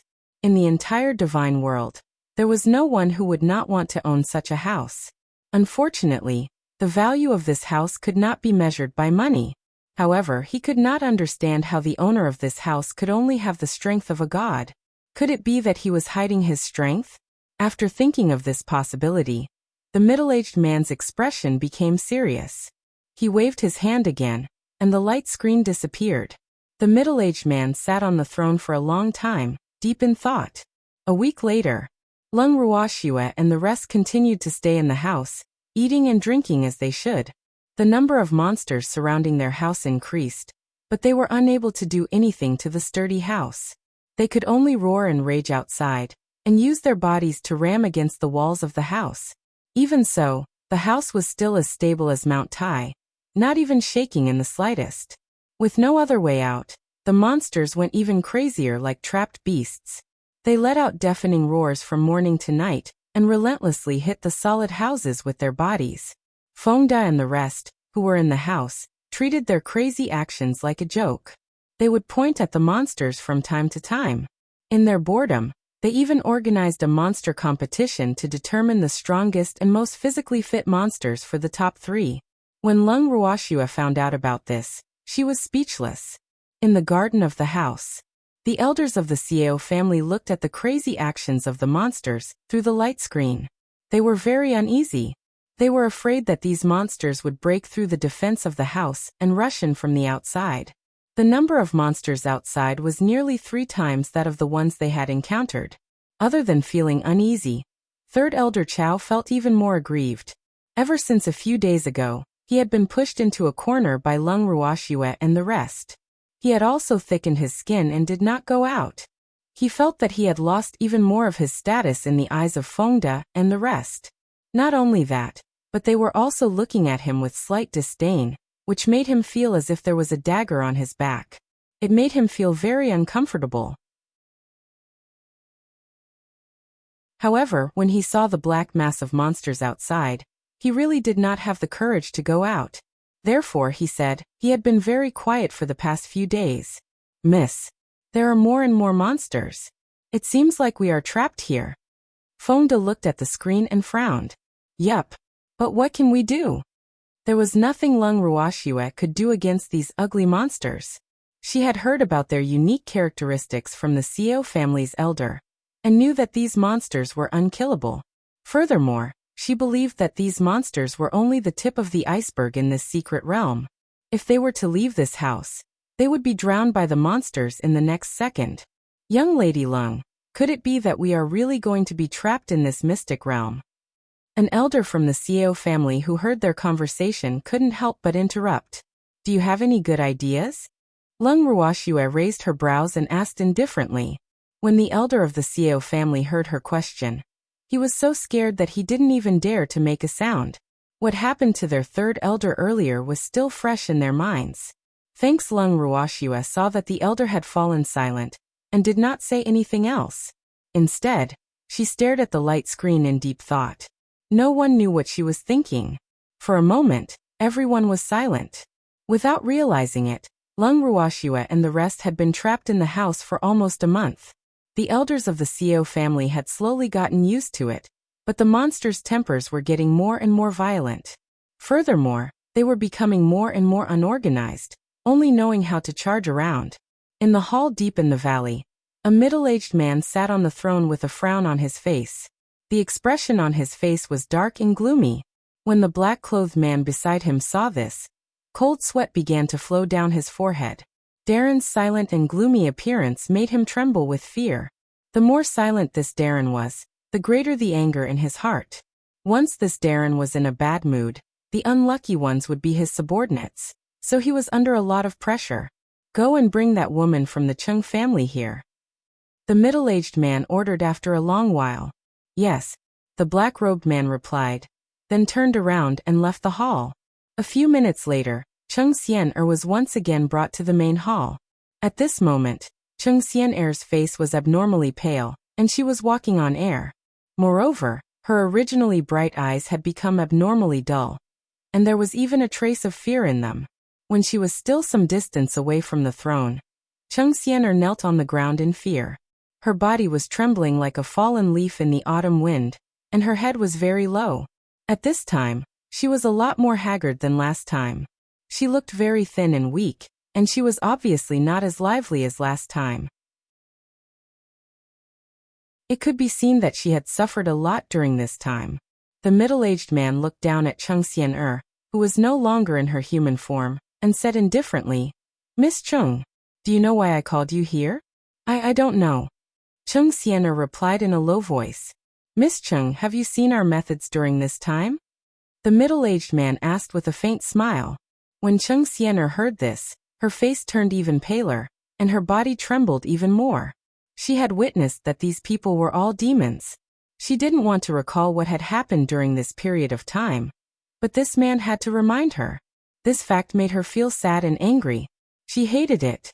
He hated these guys who treated them like beasts and kept them in captivity. The last time she was taken away from here, she was brought to a basement. There she saw many people from other families. Although she didn't know most of them, they had a common thing to do there, which was to constantly eat blood-replenishing pills as food. After that, they were drained of their blood day and night. The blood that they shed was watered on a strange flower in a blood pool in the corner of the basement. The flower looked like a lotus, but it was not. The flower was red and gorgeous. She had never seen such a beautiful and bright flower in her life.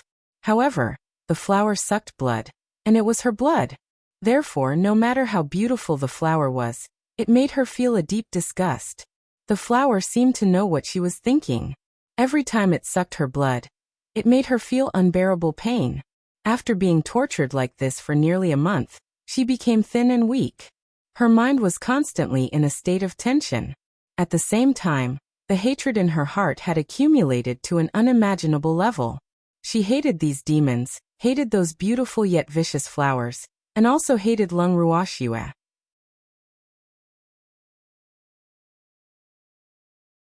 Chapter 1734, Hostage 3. If Lung Ruoxue and the rest had been willing to follow her down to this valley, she would not have been the only one suffering.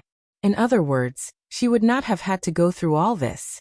After all, Lung Ruoxue had such a divine weapon, and would definitely be able to protect them. But now she was the only one who was suffering all this. How could she not hate her? Even though she hated these demonic men in black, she hated Lung Ruoxue even more. Why was she suffering here while that woman was free? She didn't need to think to know that they were definitely hiding in the house now. This fact caused the hatred in her heart to gnaw at her heart like a venomous snake. And it also made the hatred in her heart grow and spread like wild grass. The middle-aged man's words caused Chung Xian-er's mind to spin. Fear, terror, and anger intertwined with each other.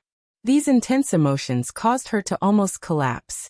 Moreover, she didn't quite understand the purpose of the black-clothed man's words. However, her mind was still tense, and her back was already soaked. She could only force herself to kneel in front of the middle-aged man. Looking at Chung Xian-er's pale face in her silence, the middle-aged man's mouth twitched and he said in a soft voice, "Miss Chung, I invited you here to ask for your help." "Help with what?" Hearing these words, Chung Xian unconsciously raised her head.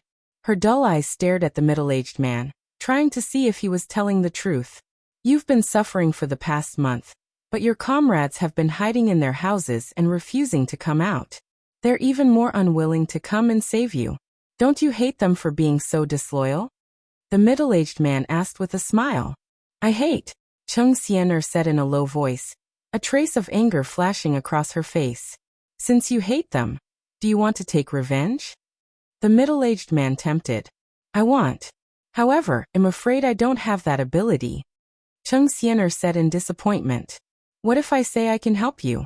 However, you have to think of a way to make them come out of the house. Otherwise, I can't do anything to them if they keep hiding inside. The middle-aged man said helplessly.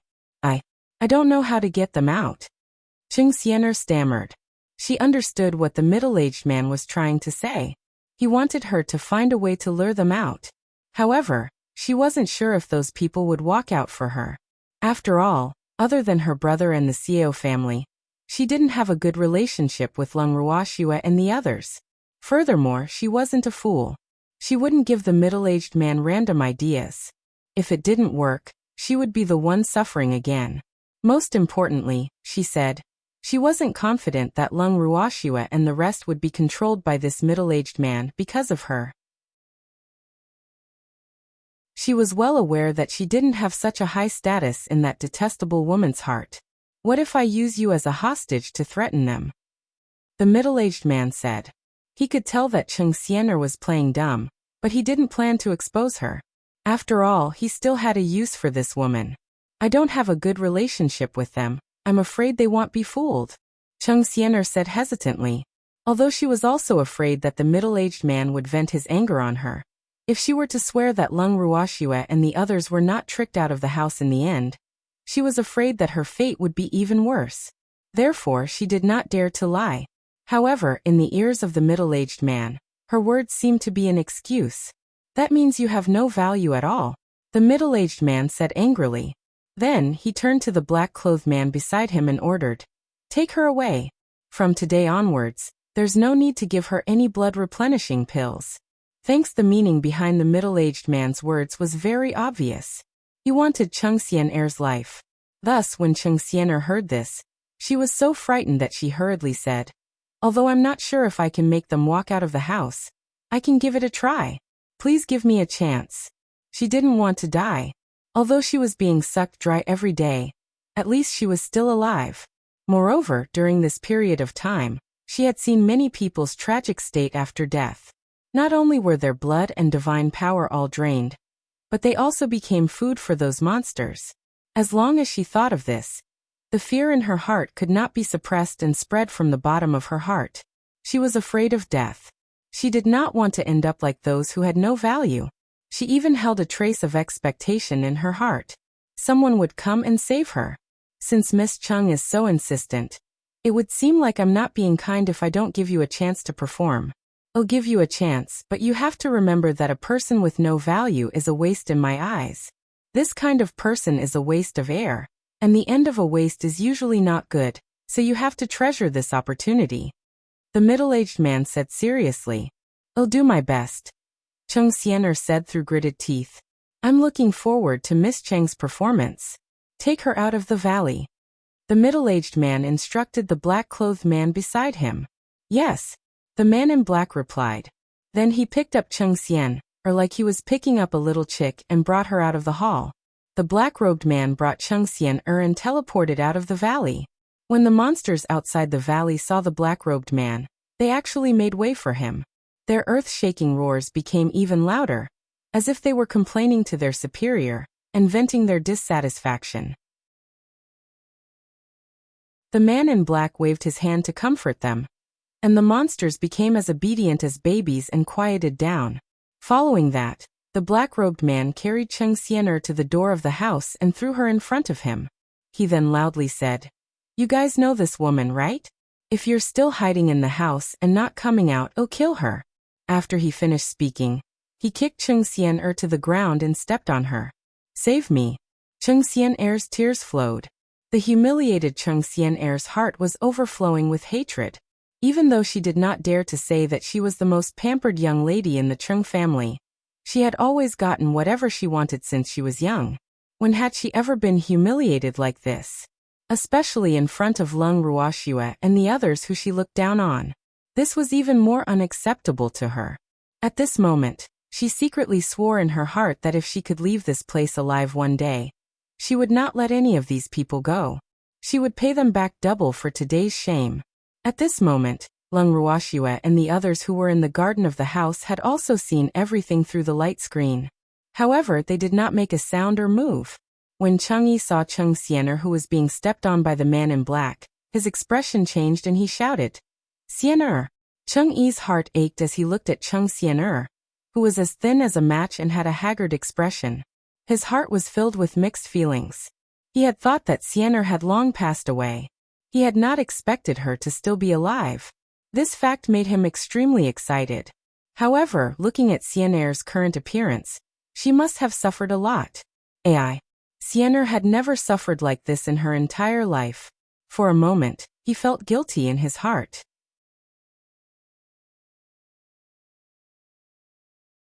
Chapter 1735. Hostage. For if he had been able to stop Xianer back then, or persuade Lung Ruoxue and the others to follow Xianer down to the valley, would Xianer not have to suffer all this?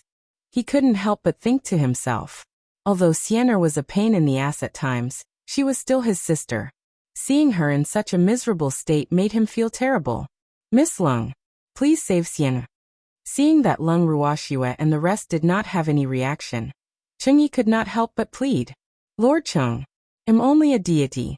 Do you think I can save Cheng Xianer from the hands of that black-clothed man?" Lung Ruoxue raised her brows and questioned him unhappily. "I believe you will have a way." Chengyi had flattered Lung Ruoxue. Now, other than Lung Ruoxue, he really did not know who else he could ask for help from. Furthermore, subconsciously, he also felt that Lung Ruoxue was the only one who could save his sister. "I have no choice. If even Lord Cheng, a god king, can't save your sister, then I, a god, can't even hope to do so." Lung Ruoxue replied emotionlessly. To be honest, she was a little angry. It was obvious that the other party was trying to lure them out, and if they went out to save her, the other party would definitely attack them without hesitation. It was impossible for Cheng-Yi to not see through the current situation, but he still wanted her to save her. Was he going to throw away the lives of so many people just for Cheng Xianer? I'm sorry. Cheng Xianer wasn't that important in her heart. It didn't matter if she was disloyal, or if she didn't want to save her, but it was simply impossible for her to risk her life for Cheng Xianer, who had plotted against her. "Miss is right. Young Master Cheng, please calm down." Fengde agreed.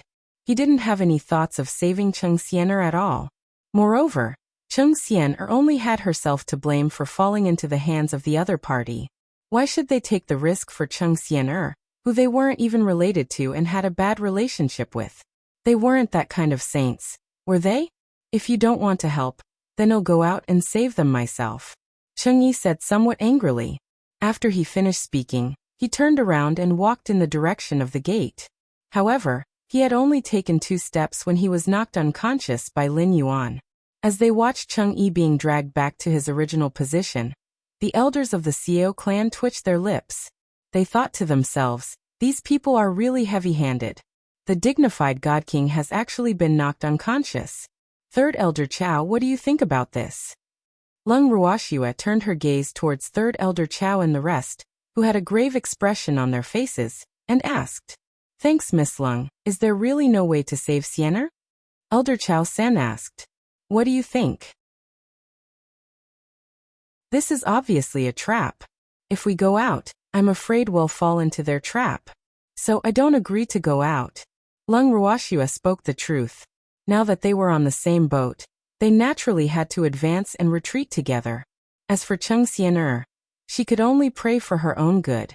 But Cheng Xianer, Third Elder Chao hesitated. He knew very well that Lung Ruoxue was right. However, if he could save Cheng Xianer, he would still want to do so. After all, Cheng Xianer was of great use to him. At the very least, she could help the Xiao family form a powerful in-law. So he felt the pain of giving up on Cheng Xianer just like that. However, As soon as he thought of the monsters gathered outside the house, his scalp went numb. The number of monsters was beyond his imagination, and he was not confident that he could retreat in one piece. Third Elder Chow, I also sympathize with Miss Chung, but I can't risk so many of our lives.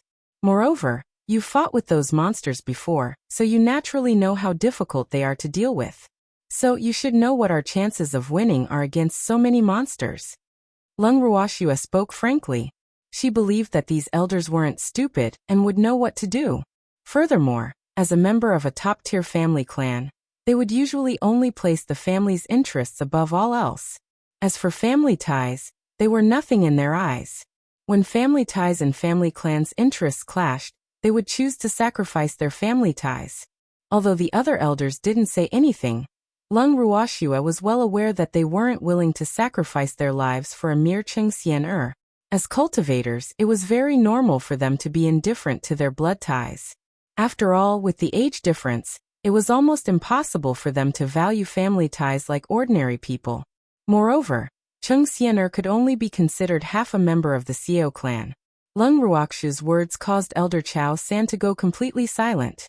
The number of monsters had indeed caused him to forget and back off. Even at this moment, his desire to use those monsters to obtain this house had faded by quite a bit. Let me ask you, if a person's life could not even be guaranteed, then what was the use of having so much money? If one had money but no life to spend, one would not die in peace. Seeing that they had come to an agreement, Lung Ruoxua no longer paid any attention to the men in black who were shouting and cursing outside the door. As usual, they stayed in the house and did what they had to do. In the blink of an eye, another half a month had passed. The black-robed man was still shouting and provoking outside the house, and his voice was mixed with Cheng Xian crying. However, Lung Ruoxua and the rest still ignored them. As for Cheng Yi, ever since he had been knocked unconscious when he tried to leave the house to save Cheng Xian, he had become much more well-behaved, and had even stopped mentioning the matter of saving Cheng Xian.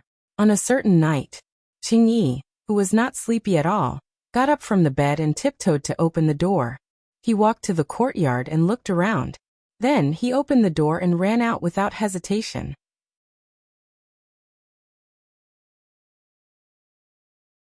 Chapter 1736. Intense Battle. 1. The reason why he chose to go out late at night was that, after careful observation, he found that everyone was already asleep at this time. So it was the most convenient for him to leave. He ignored the guilt that had flashed through his mind and consoled himself. He had done all this to save Xian. Xian was his sister, and seeing her suffer these days had cut his heart like a knife. However, he knew very well that Lung Ruoxua and the others would never allow him to leave the house. Hence, he could only pretend that he did not care for the past few days and successfully made Fengda and the others let down their guard against him. After much consideration, he chose to take action tonight. However, he didn't expect to be surrounded by the monsters guarding the gate as soon as he went out. When Lung Ruoxua noticed Cheng Yi's actions, she was in the purple bamboo house inside the bracelet with the demon. The moment she realized something was wrong, she immediately brought the demon out of the bracelet. Although it had only been a few seconds, it was already too late when they came out. This was because thousands of monsters had already entered the courtyard. Furthermore, there were still countless more monsters that were trying their best to charge into the courtyard. The moment Lung Ruoxua and the demon appeared, they were surrounded.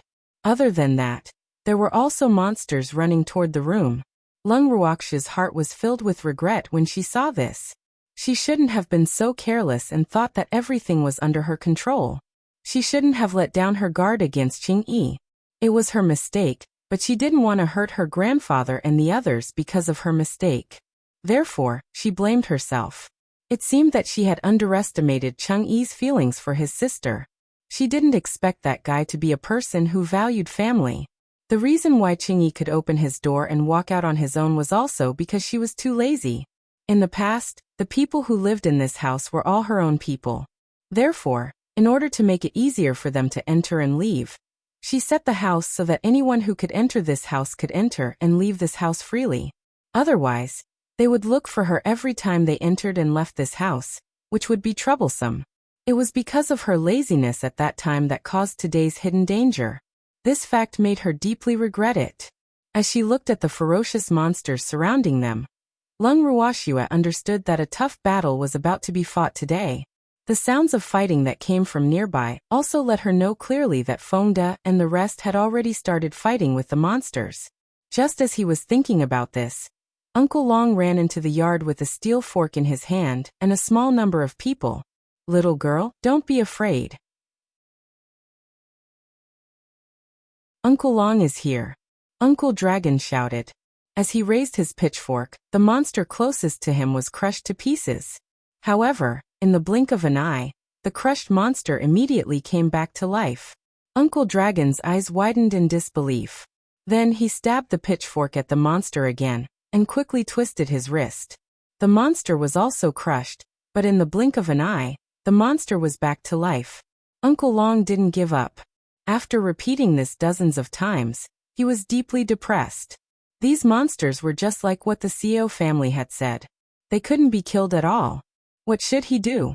Even though he was depressed, Uncle Long still used his steel fork to sweep away the monsters surrounding him. While they were resurrected, he quickly led Lin Yuan and the rest into the encirclement of the monsters and gathered around Lung Ruoxue and the demon. "Little girl, are you scared by these ugly things?" After guarding Lung Ruoxue's side, Uncle Long asked with a face full of concern. His bright eyes were staring vigilantly at the monsters that surrounded them. As long as these monsters dared to come close, he would not show any mercy with his steel fork. "Thanks, I'm fine." Lung Ruoxue looked at Uncle Long, then turned her beautiful eyes to Lin Yuan and said, "Is anyone hurt?" This was what she was most concerned about. If the people around her were injured because of this, she would blame herself even more. "Miss, we're fine, but the captain and the others aren't as lucky as us. They're still fighting the monsters that broke into their rooms. We're worried about you, so we're here to help you," Lin Yuan explained. After hearing Lin Yuan's words, Lung Ruoxue was relieved. It was good that no one was injured. However, how were they going to deal with these monsters? According to Green Vessel's appraisal, these monsters were all made of flesh and blood. Although most of them were not very strong, just the fact that they could resurrect infinitely was enough to give people a headache. At this time, the voice of the man in black came from outside the door again. "Ha ha. Enjoy the feast I've prepared for you. I'll take care of this brother and sister for you." The man in black laughed proudly. Hearing the man in black's words, Lung Ruoxue knew that Chang'e had also fallen into his hands. Although she was a little angry at Chang'e for acting on his own initiative, she couldn't bring herself to hate that man. Although he had caused them to have to face the siege of these monsters, from Chang'e's point of view, he wasn't in the wrong. However, for the sake of Cheng Xian'er, he had put all of them in such a dangerous situation. This was something that she could never forgive. At the thought of this, Lung Ruoxue calmly provoked. "What kind of skill is it to send these unkillable monsters in? If you have the ability, come in yourself." "I'll go in by myself? This is your divine tool. If I go in, won't I fall into your trap and be forced to do whatever you want? I'm not that stupid. Besides, goading me won't work. I won't be fooled," the man in black said matter-of-factly. Any cultivator would know that it was quite dangerous to enter a divine weapon with an owner. The owner of the divine weapon could even manipulate them at will. So, how could he enter this house? Moreover, they were enemies. "However, if you cancel the ownership and give this house to me, I can enter without hesitation." "Ha!" the man in black added. After he finished, he laughed wildly again. "Did a donkey kick your head?" Lung Ruoxue was rendered speechless by the man in black's wild imagination. She could not help but mock him loudly. However, after she finished speaking, she suddenly recalled that there was no such animal as a donkey in the god world. "Donkey? What's a donkey?" As expected, the man in black had a look of confusion on his face. However, for these words to come out of Lung Ruoxue's mouth, he did not need to think to know that it was not anything good. "The donkey is your ancestor," Lung Ruoxue said in an unpleasant tone. When Lin Yuan and the rest heard their miswords, they couldn't help but laugh wildly. "Ha ha! So you're a donkey grandson." Lin Yuan spoke very loudly, afraid that the black-clothed man outside the door could not hear him. "Damn it. I won't let you off." When the man in black outside the door heard this, he immediately flew into a rage out of embarrassment. However, out of caution, he still stayed outside the door. However, the number of monsters that rushed into the house increased, and the door was completely blocked. Even so, the monsters still tried their best to squeeze into the courtyard, even if the courtyard was already full of monsters.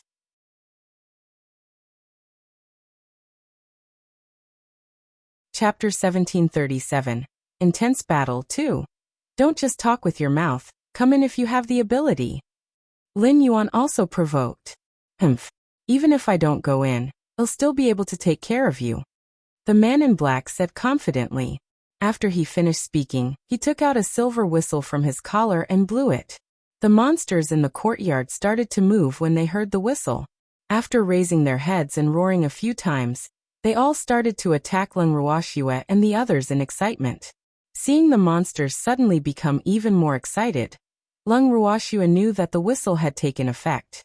In an instant, a sword as thin as a cicada's wing and exuding a cold chill appeared in her hand. With a slight twist of her wrist, tens of thousands of fiery red cold glints shot out in all directions. Those cold glints were like shooting stars or phoenix feathers, beautiful and extremely dazzling. When the cold glints hit the monsters' bodies, many of them let out howls of pain. Ow! With their painful roars, their bodies were set on fire. In the blink of an eye, the monsters hit by the cold light were turned into ashes. After waiting for a few minutes, the monsters that had been turned into ashes were resurrected. However, their auras were much weaker after being resurrected, and their strength had decreased. Seeing this, Uncle Dragon quickly shouted, "They're afraid of fire. Those with fire attributes, attack them with fire. You must exterminate them." Lin Yuan and the others heard Uncle Long's words and personally witnessed the damage their Miss Meteor Sword shower caused to the monsters. They also used all their skills and infused their own fire attribute divine power into their weapons, attacking the monsters along with the divine skill. In an instant, flames soared into the sky and a strong fire attribute aura floated in the courtyard. The monsters that were attacked saw that their bodies were on fire. Other than letting out a few howls, they did not turn into ashes like when they were attacked by Lung Ruoxue. Instead, they smacked out the flames on their bodies and pounced towards Lin Yuan and the rest with an angry aura. "Miss, our flames are useless against them." Lin Yuan, who nimbly dodged a monster's attack, took advantage of the gap and said gloomily, "Little girl, it seems like only your flames can harm them." Uncle Long was dumbfounded by the scene. Then he sent a message to Lung Ruoxue, "Little girl, let's keep those monsters busy and distract them. Quickly use your fire attribute skills to destroy them. If it doesn't work, burn them a few more times. We can't let them resurrect again, or else we'll die of exhaustion from just fighting them." And Lung Ruoxue nodded her head without a change in her expression. In her heart, she was quickly communicating with Qingju. "Sister, just use your natal divine flame. I don't believe that they'll be able to come back to life after being burned by your natal divine flame." Qingju did not believe this. Although his sister's life flame had not completely evolved into the chaos flame, the power of that flame was already not to be underestimated. It should be known that the chaos flame was the top flame that could purify all evil in the world. Under the burning of the chaos flame, no living creature could survive. He believed that no matter how mysterious these monsters were, they would not be able to escape the chaos flame, even if his sister's flame had not truly evolved into the chaos flame. All right. Lung Ruoxue nodded her head. Previously, she had not added her own flames into Meteor Sword technique. Now, she would be able to test the might of the Meteor Sword technique that had been infused with her flames. Although she hadn't used the Meteor Sword technique for a long time, she liked it very much. The main reason was that when she used it, it was unbelievably beautiful. The meteors were like stars in the sky, and the brilliant brilliance was even more difficult to guard against. In her opinion, the Meteor Sword technique was more suitable for group attacks, especially when the enemy was these monsters. She didn't have to worry about hurting the innocent. Therefore, she didn't feel any pressure when she used it. Thanks as he waved his Meteor Sword technique, which was infused with his natal flame, A more dazzling flame than before leaped into the air. The flame was red with a hint of purple, and it contained a trace of heart-palpitating pressure. When Uncle Long saw the scorching flame for the first time, his expression froze as if he had thought of something, but he returned to normal immediately. After the flames appeared, the monsters couldn't help but feel a trace of instinctive fear deep in their hearts. This fear even made them have the urge to escape. However, before they could move, thousands of dazzling meteors arrived in front of them. The extremely high temperature directly scorched the monsters' hair. Then the meteor flames hit them. In the next second, the monsters that were affected by the meteor were all reduced to ashes. This time, they didn't even have time to let out a howl. After waiting for a while, they did not resurrect again. This fact made Uncle Long and the others heave a sigh of relief. The monsters that were still alive looked at Lung Ruoxue with fear in their eyes. Then they covered their heads and fled like rats. Instantly, the courtyard was in chaos. Lin Yuan and the rest naturally would not let go of this opportunity to beat the dog while it was down. They waved their weapons and killed the monsters that ran to their side one by one.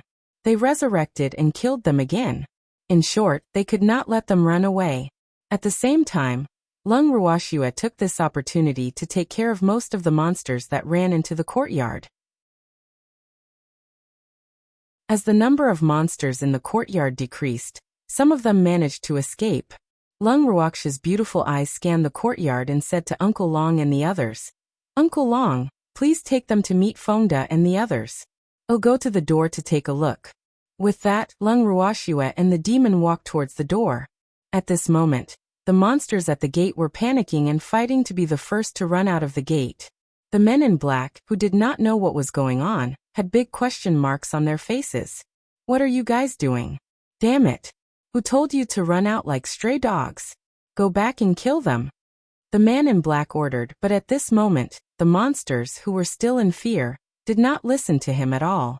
Moreover, as the monsters secretly communicated with each other, the many monsters who accompanied the man in black outside the door also knew that there was a terrifying woman in the house who could take their lives. In an instant, the monsters were all in a panic. Looking at the monsters' reactions, the man in black was confused. Even he could not control these monsters that were panicking like headless flies. Damn it! What was going on? It was only when he saw an outstanding couple walking out of the house that he realized. So they were the ones behind this. "What did you do?"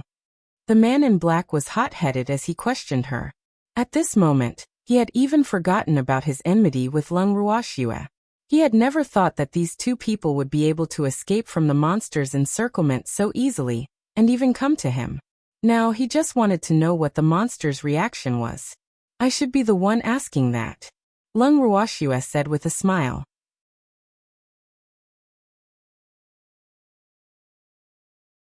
Chapter 1738. Intense Battle 3. That beautiful smile dazzled the eyes of the black-robed man in front of him, causing him to be in a trance for a moment. Seeing this, the demon was not happy. Without moving his expression, a black divine force as thin as a hair flowed out from his finger and went straight towards the black-robed man. The man in black didn't notice it at all. He only stared at Lung Ruoxue in a daze. It was only when he felt a pain in his waist and abdomen that he suddenly came back to his senses. Damn it! How could he be distracted at this time? The man in black was extremely annoyed. Then he looked at Lung Ruoxue and the demon with extreme vigilance. After he came back to his senses, he clearly saw the fear of the monsters around him toward the two people. Only then did he realize how the two of them had escaped from the heavy siege of the monsters. This was truly too inconceivable. Could it be that they had some extraordinary means? At the thought of this, he grabbed Cheng-Yi and his sister into his hands, and was prepared to use them as bargaining chips to threaten Lung Ruoxue and the rest. "Save me! Hurry and save us!" Cheng Xian'er, who was being held hostage, saw that Lung Ruoxue was completely unscathed, and the flames of jealousy in her heart burned even more fiercely. However, she still needed Lung Ruoxue to save her life, so she could only hide her jealousy in the bottom of her heart. When Cheng-Yi saw Lung Ruoxue, he lowered his head in shame. He was too embarrassed to ask for help. If it wasn't for him, Lung Ruoxue and the others wouldn't have been surrounded by the monsters. If it wasn't for him making the decision on his own, he wouldn't have fallen into the hands of the man in black and become a hostage. He wasn't sure what was going on in the house, but the thought of someone dying because of his selfishness made him feel guilty. Lung Ruoxue observed the siblings' completely different reactions without batting an eyelid. She laughed disdainfully in her heart. Cheng Xian'er's reaction was within her expectations, but Chengyi? What's the use of putting on a guilty look? If her flame had not become the nemesis of those monsters, she was afraid that they would have ended up like the Cheng siblings and become the prisoners of the black-clothed man. Therefore, although she did not hate Chengyi, it was impossible for her to forgive him and even pretend that nothing had happened. However, she would spare his life for the sake of the Cheng family's head. Let them go and I'll let you live. After a long time, Lung Ruoxue finally spoke. However, her words were like a joke to the man in black. Haha. I didn't hear wrong, did I? You actually want to give me a way out? Don't you forget whose territory you're standing on right now? The man in black laughed maniacally, then mimicked Lung Ruoxue's tone. Hand over this house and I'll let you live. We don't need you to give us a way out, Lung Ruoxue said with a smile that was not a smile. Now that she knew that her flames could kill these monsters and even prevent them from being revived, these monsters naturally posed no threat to them, let alone this man in black who only had the strength of a god king. You better not regret this. Lung Ruoxue's answer almost caused the man in black to lose his focus again. He subconsciously tightened his grip on the Cheng siblings in his hands. Don't worry. I won't regret this. Lung Ruoxue chuckled. Thanks, oh really? What about the two people in my hands? The man in black said proudly. It was great to have a hostage now. What happened to them? Lung Ruoxue played dumb. She couldn't help but sneer in her heart. Did this man in black think that she would compromise with these two as hostages? This pair of brother and sister didn't have that much weight in her heart. As long as you hand over the house, I'll let them go. Otherwise, they can only die. The man in black threatened. You think they're worth the price of my house? Let me tell you the truth. I'm not related to them. Do you think I'd trade this priceless house for them for two strangers? I won't pay for their mistakes. So if you really want to threaten me, you'd better think of a better reason and get a hostage with some weight. Otherwise, it'll be a waste of time. Lung Ruoxue suggested out of the kindness of her heart, and her words caused Cheng Xian'er to fly into a rage out of humiliation. Leave him to die? Why should I save you? I didn't agree to go down to the valley back then, but who was the one who insisted on going down despite the obstruction? And who opened the door and let those monsters in? What did a certain someone say when he reached the bottom of the valley? If I get something good, don't fight with me. What did I say back then? Miss Cheng, do you still remember? I said if you get something good, we won't fight with you, but if you encounter danger, don't expect us to save you. I was right, wasn't I? Lung Shui. How can you be so heartless? We're acquaintances after all. How can you leave us in the lurch? After hearing Lung Ruoxue's words, Cheng Xian'er questioned her with a face full of grief and anger.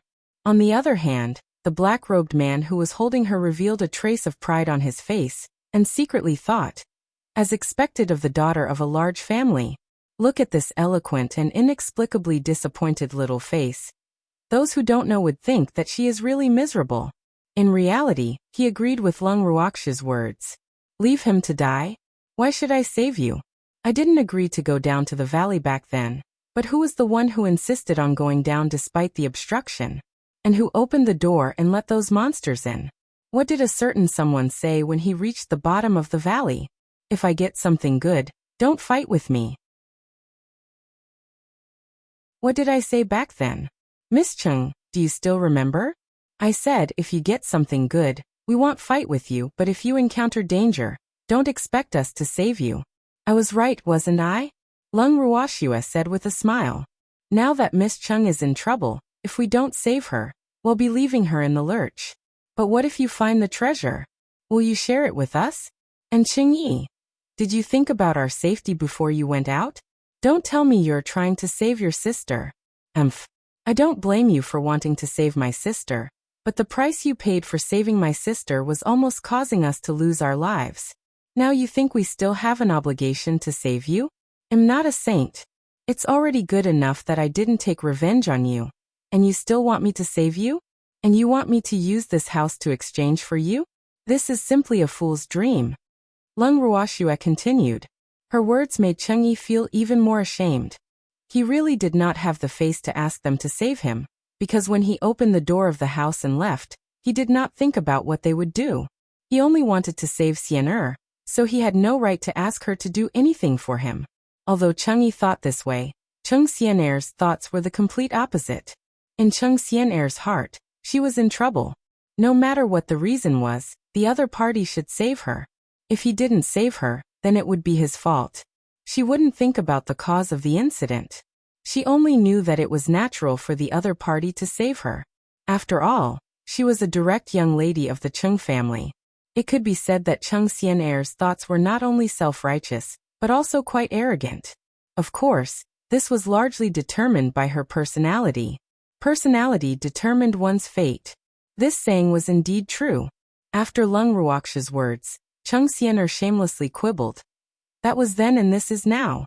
I did say those words, but I didn't expect to be caught back then, so those words can't be counted on. Moreover, we are from the Cheng family. Saving us will only be good for you, no harm. You must know that many people would love to curry favor with us, so you must cherish this opportunity.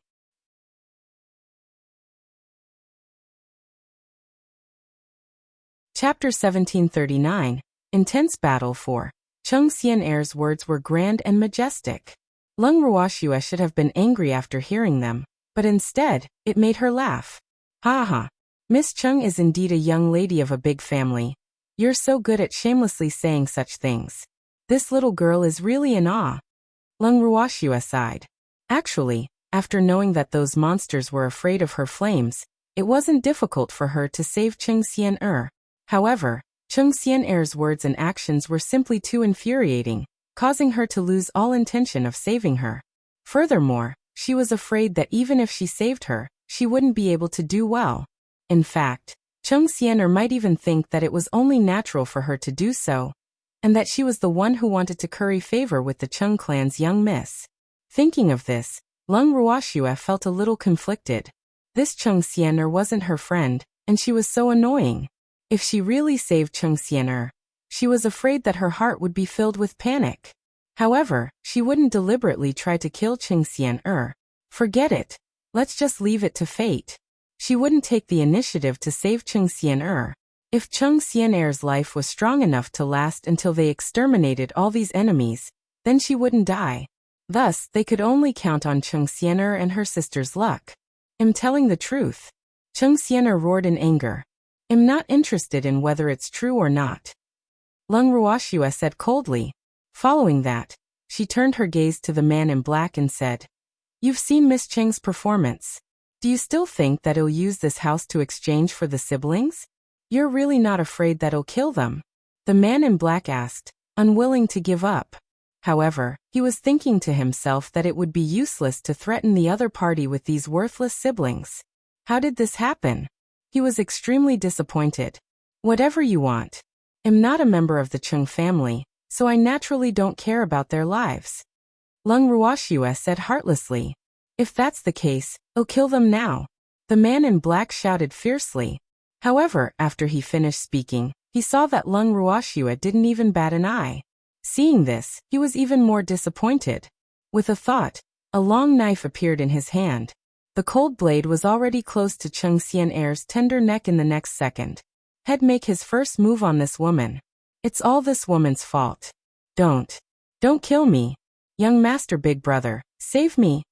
The cold blade pressed against the skin of her neck, and the fear of death crept into Cheng Xian'er's heart. She immediately screamed out in fear, but this time, she called out young master, big brother. Lung Ruoxue was not willing to save her, but big brother young master would definitely save her.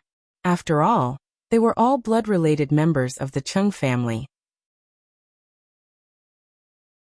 Big brother young master would definitely not leave her in the lurch. After thinking about this, she cried out even louder. Big brother young master, quickly come and save me. Cheng Xian'er's hoarse voice was in stark contrast to her pale and weak face. Don't quarrel. The man in black roared impatiently. He pushed the blade in slightly, and in the blink of an eye, a stream of red blood flowed down the blade. Thanks, Arg. Don't kill me. I don't want to die. Young master, big brother, save me. Cheng Xian'er screamed in fear. She knew that if this black-robed man said he would kill her, he would definitely kill her. This was because this black-robed man had long disliked her. However, she didn't want to die. At the thought of this, she struggled violently. However, the more she struggled, the deeper the blade went into her tender neck, and more red blood flowed out from her pale neck. Fuck. I said not to argue. The black-robed man's patience was exhausted. He pulled back the knife in his hand and directly stabbed it into Cheng Xian'er's abdomen. In an instant, Cheng Xian'er didn't even have time to cry out before her body softly fell to the ground. Xian'er. Seeing this, Cheng Yi's bloodshot eyes looked like they were about to crack as he screamed in pain. You siblings can reunite in hell. The man in black said angrily. People who had no value were not worthy of living in this world. So he sent the siblings on their way. After saying that, the black-robed man sent a palm strike towards Cheng Yi's dantian, shattering all of his internal organs. Cheng Yi's eyes widened in disbelief, and he fell to the ground beside Cheng Xian'er. It's your turn next. After killing the Cheng siblings, the man in black shifted his gaze to Leng Ruoxue and the evil demon. Is that so? Leng Ruoxue laughed coldly as if she had heard a great joke. I'll let you know what we can do. The man in black said confidently. Then he gave an order to the monsters. Kill them. Don't leave a single one of them alive. However, after he said that, the monsters only looked at each other. No one dared to move, and the fear in their turbid eyes became more and more obvious. Damn it. Do you dare to disobey my orders? The man in black was furious. These monsters had always been very obedient, but now they didn't respond to his words. It was preposterous. He didn't understand the logic behind it, but in front of Leng Ruoxue and the others, these monsters ignored his orders. This made him lose a lot of face, and it also caused the anger in his heart to burst out. The man in black realized that direct orders were useless against these monsters, so he had no choice but to take out his trump card, which was the silver whistle. This was the best weapon to control them. After the whistle was blown, the monsters on the scene instinctively started to roar at the sky again. They were ready to move, but the fear in their hearts could not make them charge around like before. However, with the whistle, they could not fight back. Tutu. Whoosh. Seeing that the monsters were not so obedient, the man in black blew the whistle again.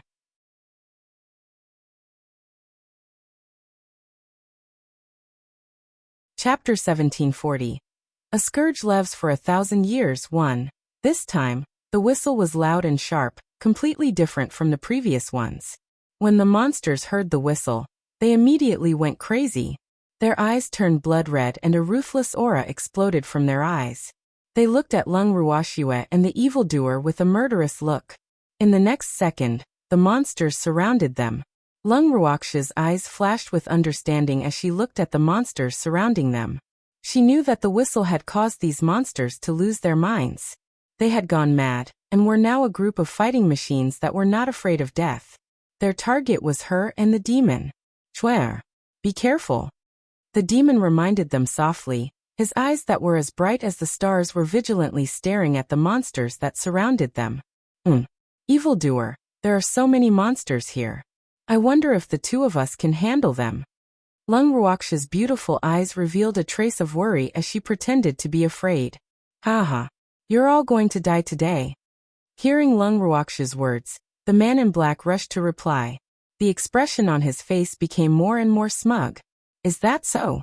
Leng Ruoxue smiled faintly. What an arrogant fellow. However, this was good. She liked stupid opponents like this. It didn't take too much effort to deal with them. Of course. The man in black was extremely pleased with himself. He looked at Leng Ruoxue with a pitiful gaze and said, If you surrender and hand over the house, I might let you live. Otherwise you're dead. Really? Leng Ruoxue asked with a look of disbelief. Of course, as long as you surrender.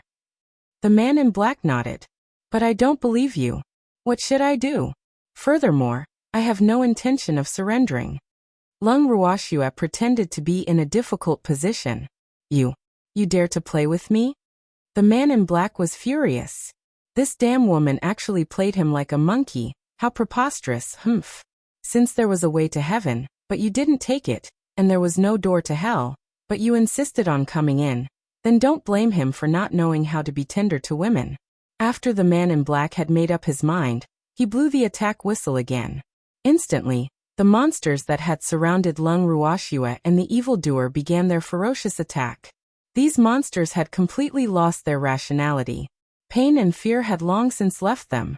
Even though the flames on Lung Ruoxue's hands would still cause them irreparable damage, they no longer had any fear in their hearts. The only thought in their minds was to attack. He had to exterminate these humans, because that was the most important mission in their lives. These monsters that did not care about pain and had no fear in their hearts gave Lung Ruoxue and the demon a headache. The two of them stood back to back and used their divine skills to attack the monsters in front of them. At the same time, they also had to split a part of their attention to pay attention to the black-robed man's every move. When the black-robed man saw the red and purple flames from Lung Ruoxue's hands, his eyes narrowed. He understood what was going on. No wonder those monsters were so afraid. The flames in this woman's hands were so powerful. What kind of flames were those? His curiosity was piqued. Those monsters were immortal monsters created by his lord. They could resurrect infinitely. However, after being attacked by the woman, they could no longer survive. This fact made him extremely frightened. As he watched the monsters decrease little by little, he had a bad feeling in his heart. If this continued, these monsters would be killed by this woman. What was this good? The man in black was getting anxious. While Lung Ruoxue and the demon were busy dealing with the monster, he quickly shot a ray of black divine power at Lung Ruoxue. Thanks, little girl, be careful. Uncle Long, who was rushing towards the door, immediately warned the man in black when he saw the sneak attack. He then increased his speed and ran towards Lung Ruoxue. However, before Uncle Long could get close, the demon quickly released his divine power. The two black divine powers instantly entangled with each other. Then the demon turned his gaze towards the black-robed man. Little brat, leave this guy to me. Uncle Long, who had rushed to the side of the two, half squinted his eyes and said with a smile that was not a smile. He actually sneak attacked the little girl. How preposterous. After saying that, Uncle Long held the steel fork and stabbed it at the man in black. Seeing this, the demon continued to fight the monsters beside him. Not long after, Fengde and the others also ran out of the yard and fought with the monsters. Although they couldn't kill the monsters, they could distract them and reduce the pressure on the Mississippi. With Fengde and the rest holding the monsters back, Lung Ruoxue was able to use her meteor sword technique more efficiently. She injected even more of her natal flames into her sword. In an instant, a burning cloud of fire floated in the air. The scorching temperature made everyone feel as if they were in a furnace. Following that, they smelled a burning smell. Then thousands of fiery meteors rained down on the monsters from all directions. Wherever the fire meteor shower went, a sea of fire would be set ablaze. Although Fengde and the others were still some distance away from the sea of fire, they could not withstand the scorching temperature. They immediately gave up on fighting the monsters and jumped out of the battle. This great ant's fire is really powerful. Cheng Xian, who was drenched in sweat, wiped the sweat off his forehead and said, unable to take it anymore. If I'm not strong, how can I kill these monsters? Fengde rolled his eyes at Cheng Xian and said angrily. In fact, he was purely venting his anger. After all, Cheng Yi, who caused them to fight these monsters, was also a member of the Cheng family. If Cheng Yi had not opened the door, they would not have had to face these monsters head-on, so he put all the blame on Cheng Xian. Cheng Xian didn't know what to say. Fengde seemed to have something against him. Poor him, he still didn't know that he was someone else's scapegoat. What's with the If you do, I'll throw you into the river to feed the fish. Fengde glared at Cheng Xian. Hearing these familiar words, Cheng Xian wiped the cold sweat from his forehead and thought to himself, you and that fish are really a family. You learn really fast. Although he knew that Fengde wouldn't really throw him into the river to feed the fish, he didn't know why Fengde was in a bad mood, so he decided not to provoke them at this time. Otherwise he would be the one in trouble. He was the disadvantaged group. He was living under someone else's roof again. I'm fighting those monsters alone. Isn't it bad for us to watch from the side? Cheng Xian thought for a moment and changed the topic. Who said that Miss is alone? Don't you see that Leader Yi is also killing those monsters? When Lin Yuan heard this, he could not help but ask. What I mean is, should we go and help? Cheng Xian sighed and said helplessly. Who said that he didn't see it?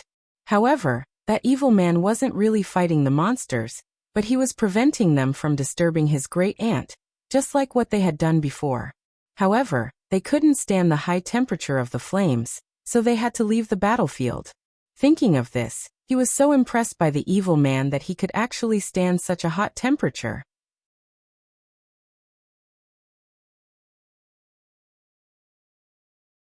Chapter 1741. A scourge lives for 1,000 years too. Help? Was he not helping? Just stay here obediently. Keep your eyes wide open and don't let those monsters get close to Miss. Otherwise, if they hurt Miss, Leader Yi will go crazy. Fengde said with a hint of disdain, and reminded him. Then he'll go and help Uncle Long. Cheng Xian mumbled in a low voice. Uncle Long's opponent was a human, so he had no pressure dealing with him. If you want to go, go. No one's stopping you. Fengde said with a smirk. He couldn't help but think to himself. Why would Uncle Long need your help? It's really unnecessary. Besides, he's sure that Cheng Xian will definitely be scolded if he goes. Then he'll go. Cheng Xian said quickly. He really didn't want to be looked at with contempt by Fengde and the others. That would make him feel like he had a mountain of pear blossoms on his back. After saying that, Cheng Xian ran toward Uncle Long as if he was running for his life. He shouted, Uncle Long, I'll help you. Uncle Long, who was playing with the man in black, immediately pulled a long face when he saw Cheng Xian suddenly join the battle. He thought to himself unhappily, why is this brat here to cause trouble instead of just watching from the side? However, before he could speak, the man in black spoke first. What's wrong? Are you trying to bully me with your numbers? The man in black said with slight disdain after seeing Cheng Xian. Using numbers to bully the few? Do you think I need to bully you with numbers? Uncle Long couldn't help but ask. When he was fighting with the man in black, he had been trying to find out more about him, so he hadn't used his full strength. Now that Cheng Xian had suddenly joined the battle, the man in black had misunderstood him as bullying him with numbers. How preposterous. Wasn't this the case of the wicked complaining first? Aren't you guys using your numbers to bully the few now? The man in black told the truth. Oh really? I don't think so. Uncle Long asked in confusion. There are two of you, and I'm alone. How dare you say I'm not bullying you with numbers? The man in black was a little angry. This middle-aged man alone was already hard enough to deal with. Now there was another guy who was stronger than him. How could he fight? You're wrong. You're not alone, they're all your helpers. Uncle Long looked at the man in black, then pointed at the monsters. That's right. If we're talking about numbers, you're the one who's bullying us. Cheng Xian smiled and agreed. You. The man in black was speechless. He admitted that he had quite a number of monsters on his side. However, those monsters had been sent out to deal with Lung Ruoxue. How would they have the chance to help him? Furthermore, those monsters had completely lost their minds. Other than knowing that Lung Ruoxue was their enemy, their minds could not take in any other commands. Naturally, they would not listen to his summoning either. Who asked him to use his trump card earlier? He could only use his trump card once a day, so he no longer had the chance to make the monsters listen to his command. Thinking of this, he was filled with regret. What about us? Uncle Long, you should rest for a while. Leave this black-clothed man to me. Cheng Xian said with a smile. You little brat. You want to snatch her from me? Uncle Long glared at him and said unhappily. He had finally met a normal human, but this Cheng family's kid still wanted to snatch him away. He really didn't know how to respect the elderly. No. I'm just afraid that you'll be too tired. Cheng Xian, who felt a chill down his spine, quickly said. Thanks, I'm not tired of dealing with such a small thief kid. Go play in the mud, be good. Uncle Long coaxed. After that, he kicked Cheng Xian out of the battle circle between him and the man in black. Then he started to tease the man in black. Cheng Xian, who had almost fallen to the ground, was so depressed that his facial features were twisted together after hearing Uncle Long's words. Woo. He's already so old, but he's still being asked to play in the mud. This is too much. He doesn't even know how to use a better reason to coax me. Cheng Xian returned to Feng Die's side, full of dissatisfaction and grievances. Young Master Cheng, there's mud over there, you can go play. Feng De pointed to a small corner with a smile. The crowd burst into laughter. Cheng Xian's face flushed red, and he gritted his teeth as he glared at Feng De. He didn't dare to mess with Uncle Long, but did that mean he didn't dare to mess with Feng De? Woo. Thinking about it, he really didn't dare to offend Feng De, because this guy was Lung Ruoxia's man.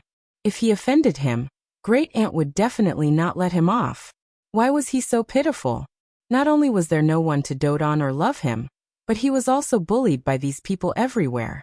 The more Cheng Xian thought about it, the more aggrieved he felt. Slowly, his eyes actually turned red, and tears began to well up in his eyes. Feng De and the others were surprised to see him like this. Young Master Cheng, are you going to cry? Of course not. Why do I feel like crying? Cheng Xian said, a little embarrassed. He had only said it on a whim. As a man, it was impossible for him to not be able to take such a small blow. Hee hee. It's good that you don't want to cry. Otherwise, we'll have to spend a lot of effort to coax you. You're not a weak little white flower. We really don't want to coax you. Feng De said with relief. You want to coax a weak little white flower? Cheng Xian rolled his eyes and said in a speechless manner. Of course, which man doesn't like to have tender feelings for women? Feng De said matter-of-factly, not noticing that there was something wrong with Cheng Xian's question. After he finished speaking, he suddenly felt a cold breeze behind him, and then he heard a strange voice behind him. So you like to have tender and protective feelings for women? He liked weak little white flowers. I've known you for so long, but I only found out today. Lu Tao's face was black as she stood behind Feng De, and said coldly, Art. Tao Tao. You've misunderstood. I don't like little white flowers, and I don't like to have tender feelings for women. If I have to pity someone, I'll only pity you. Hearing this unfriendly tone, Feng De quickly turned around and glared at Cheng Xian, who was laughing very happily, with hatred in his heart. That hateful guy, he actually dared to trick him, and caused his Tao Tao to misunderstand. Sob. Women are scary when they're jealous. What should I do? Feng De was in a daze. He peeked at Lu Tao uneasily like a little wife. His hands kept twisting the corners of his clothes, and cold sweat kept dripping down his body. Woo. I'm dead for sure this time. He did not know how Tao Tao would punish him. He felt very uneasy. Don't be talkative. Miss always said that if a man's words could be trusted, even a sow could climb a tree. I think he was talking about you. Besides, even if you have any dirty thoughts in your hearts, can't you see what time it is now? Miss is fighting those monsters to death for us. You guys actually still have the time to joke around here. I think you've really had enough of living. You should really let those monsters eat all of you men, so that you won't harm women in the future. In her anger, Lu Tao overturned the entire boat, including all the men.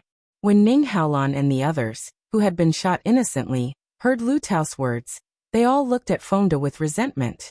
The meaning on their faces was obvious. You're the one who caused this trouble, so you have to settle it yourself.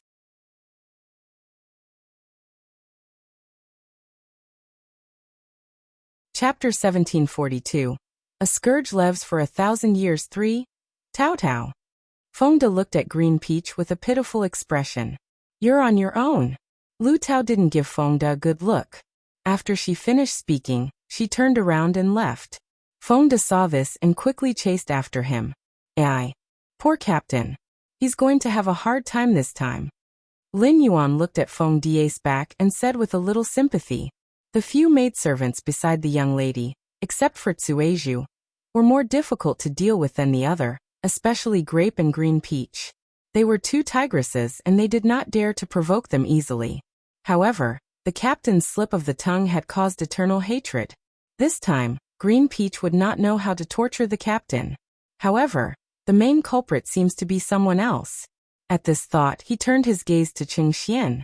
Why are you looking at me like that? Cheng Xian, who was being stared at until his hair stood on end, said fearfully. It's nothing. I'm just thinking, if Captain is unlucky, will you have a good life? To tell you the truth, we're all very vengeful. Lin Yuan kindly reminded. Then what do we do? Hearing this, Cheng Xian was a little scared. Cold. I wish you good luck. After Lin Yuan finished speaking, he ignored Cheng Xian. The poor young master of the Cheng family was frightened by Lin Yuan's words, and had been in a state of fear and trepidation. At this moment, Lung Ruoxue was getting more and more comfortable dealing with the monsters. As the number of monsters around her decreased, Lung Ruoxue actually felt that it wasn't satisfying enough anymore. Furthermore, she had discovered the most energy-saving method to deal with these monsters. She would first lure these monsters together, then close the door and beat the dogs up. After she sent a voice transmission to the demon complied with her request and chased the monsters in one direction, so that it would be easier for Lung Ruoxue to exterminate them. When Lin Yuan and the rest saw this, they also got to work. Not long after, most of the monsters were gathered in one place. Lung Ruoxue took the opportunity to quickly increase the power of her meteor sword technique. At the same time, she poured even more of her natal flames into her sword. Following that, countless burning phoenix feathers flew towards the monsters. The monsters that didn't have the time to wail were turned into ashes. After that, Lung Ruoxue quickly released 2 fire dragons that were condensed from her divine power. The 2 fire dragons bared their fangs and brandished their claws as they danced in a circle in the air. The remaining monsters were all reduced to ashes. After taking care of all the monsters, Lung Ruoxue's beautiful eyes turned towards Uncle Long and the man in black, who were still in the middle of a battle. Uncle Long's strength was clearly not on the same level as the black-robed man's. Of the 2 people fighting, Uncle Long was dealing with them very easily, while the black-robed man was already panting and out of breath. Uncle Long, stop playing. Quickly end the battle. Lung Ruoxue urged him helplessly. All right. But little girl, do you want him to live or die? Uncle Long asked as he fought. Just kill them directly. I don't need him to be alive. Lung Ruoxue said with slight disdain. Yes, sir. Uncle Long replied with a smile. Thanks. The man in black, who was busy fighting with Uncle Long, almost vomited blood when he heard their conversation. However, the next second, he died under Uncle Long's steel fork without even having the time to leave a last word. After killing the man in black, Uncle Long came to Lung Ruoxue's side and said with a serious expression, Little girl, I thought you would let him live. Maybe we can get some useful information from him. There's no need. I already know most of what I need to know. Lung Ruoxue said confidently. Ever since they left the courtyard, she had arranged for Qing Ju to read this fellow's mind. However, this fellow did not know much, so she did not get much useful information. Really? When Uncle Long heard Lung Ruoxue's words, a trace of surprise appeared on his face. It seemed like this little girl had quite a few tricks up her sleeve. He's just a small fry, he's not of much use. Lung Ruoxue nodded. That's true. This black-clothed man's strength is truly too low. Uncle Long said, a little unsatisfied. Uncle Long, do you want to go to the bottom of the valley to take a look? Lung Ruoxue chuckled as she asked. All right. It's also a good opportunity to see if there are any good opponents. Uncle Long agreed. You guys want to go to the bottom of the valley? At this moment, a cry of surprise rang in their ears. When Lung Ruoxue and the rest heard it, they turned around. Third Elder Chow, how's your situation? Lung Ruoxue looked at the third elder of the Xiao family, who was in a sorry state, and asked with concern. It was a long story. Of the 6 elders of the Xiao family, 4 are dead and 1 is seriously injured. Elder Chao Sen said with a sorrowful expression. He hated those monsters to death. How did this happen? Lung Ruoxue's face was filled with confusion. The elders of the Xiao family were definitely stronger than those monsters. Even if they couldn't kill those monsters, they shouldn't have been killed by them. She could not understand. I don't know why, but those monsters went berserk and attacked us one by one. Those elders fought against 100 of them, but they couldn't fight them and all died. As Elder Chao San spoke, tears streamed down his face and he choked on his sobs. Third Elder Chao, my condolences.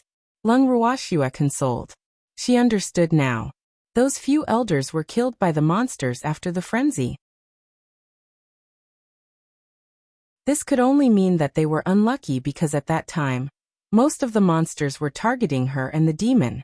She didn't expect that there would be monsters targeting the Xiao family's elders. Eh? That's right, after you killed these monsters and black-clothed men. Did you save Xian and Yi? How are they? Elder Chao Sen sighed heavily and asked again. He really didn't expect that Miss Lung could deal with those unkillable monsters. If he had known earlier, he would have followed her closely. It would have been better than the loss of several elders in the Xiao family. He really regretted it. Those elders were equivalent to being killed by him, who asked him to have a trace of luck in his heart. They were killed by this man in black.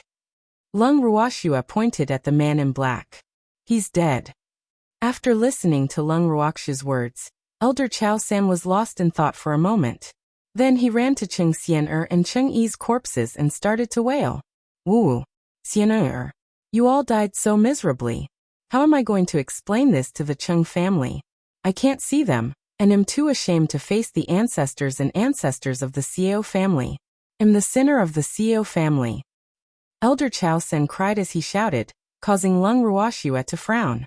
This old man really made her speechless. She didn't usually see him like this Cheng family brother and sister much, and even gave them a hard time. Now that he knew that they were dead, he cried so sadly. Those who didn't know would think that the dead were his descendants. In fact, apart from having half the Xiao family's blood flowing in them, the Cheng siblings had no relationship with him at all. In that case, who was this old man showing this to? Lung Ruoxua couldn't figure it out, but they wouldn't feel much anyway.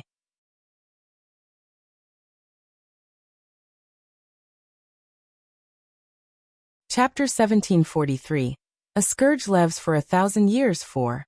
Third Elder Chao, the dead cannot be brought back to life. My condolences to you. Even though Lung Ruoxua was disdainful of this old man's acting, she still consoled him out of goodwill.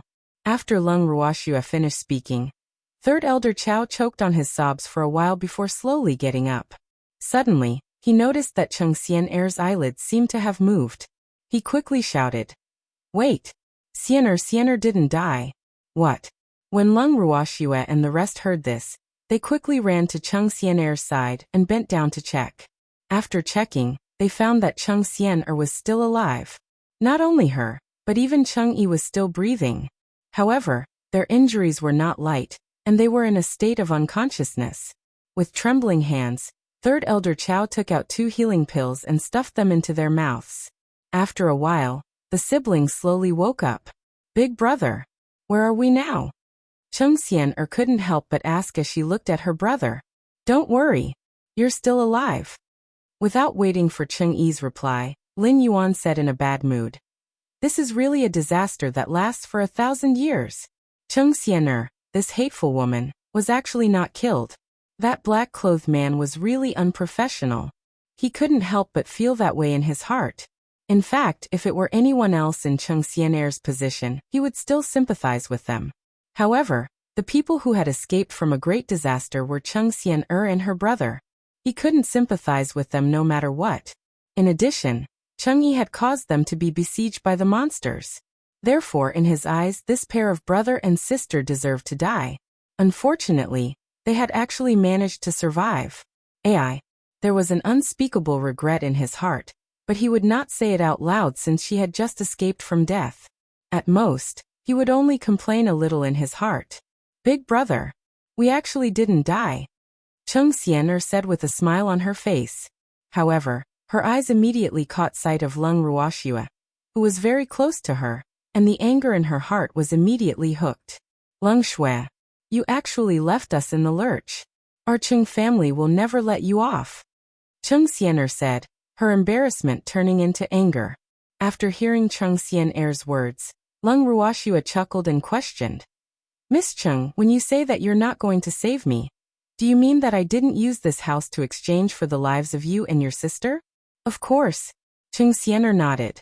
Miss Chung, let's not talk about whether the man in black will really let you and your sister go after I give this house to him. I just want to know, do you think that all of our lives added together are not as valuable as you and your sister? Lung Ruoxue asked curiously. Thanks, of course. We're direct descendants of the Chung family. Chung Xian'er said matter-of-factly. So what if you're a direct descendant of the Chung family? We still have the young masters of the Chung and Ning families here. Could it be that their lives are not as valuable as yours? After Lin Yuan heard Chung Xian'er's words, he looked at her as if she was an idiot. I didn't mean it that way. What I meant was if Big Brother Young Master and Big Brother Lan were both present at that time, they would definitely think of ways to save us siblings. Chung Xian'er hurriedly explained. Miss Chung, where do you get your confidence from? Lin Yuan's face was filled with shock. Isn't this what I should do? Chung Xian'er said in a self-righteous manner. Miss Chung, nothing is necessary. Since you were born in a super family, you should know the meaning of the words take the big picture into consideration. You know very well what the situation was at that time. If you think that I didn't use the house to exchange for your lives, I don't mind leaving you to die. However, what I want to say is that in my opinion, the lives of you two siblings are far less important than the lives of so many of us. If I had to do it again, I would still do the same. Of course, if your young master Big Brother and Big Brother Lan want to save you, I won't stop them, but I also won't care about their life or death. Also, I want to tell you that even if I hand this house over to the black-clothed man, he won't let you off. At that time, I'm afraid even we won't be able to escape from disaster, and this might be what you want. Lung Ruoxue said emotionlessly. She could be said to be cold-blooded and not help, but she had never been a saint. She was selfish. In her heart, it was enough as long as the people she valued were good. As for other irrelevant people, they were not within the scope of her concern. How do you know that he won't let us go? Are you guys on the same side? Besides, don't wrong me. I don't want you guys to die with me. Chung Xian'er furiously roared, her originally pale face turning red from anger. Miss Chung, did I wrong you or did you wrong me? Lung Ruoxue was speechless. To think that Chung Xian'er could think of something like this. She actually said that she was in cahoots with the men in black. If they were really in cahoots, she would definitely make Chung Xian'er her first target. Xian'er, don't talk nonsense. Sensing the hostility in Lung Ruoxue's tone, Third Elder Chow immediately chided her. At this moment, no matter who was in the right or wrong, they could not afford to offend Lung Ruoxue. Otherwise, if she chased them out of the house, they would really have no way out. After reprimanding Chung Xian'er, Third Elder Chow turned to look at Lung Ruoxue and said, Miss Lung, Xian'er is still young and insensible. Please don't take it to heart. I'll apologize to you on her behalf. I'm sorry. Third Elder Chow said with great sincerity. As he spoke, he even bowed to Lung Ruoxue. Chung Xian'er, who was at the side, saw how Third Elder Chow was bowing and scraping to Lung Ruoxue. Her heart was instantly filled with anger. However, after receiving Third Elder Chow's warning gaze, she tactfully shut her mouth. After all, she still needed this old man's protection. Otherwise, it would not be easy for her to leave this mystic realm alive. Hence, she tactfully chose to swallow her anger.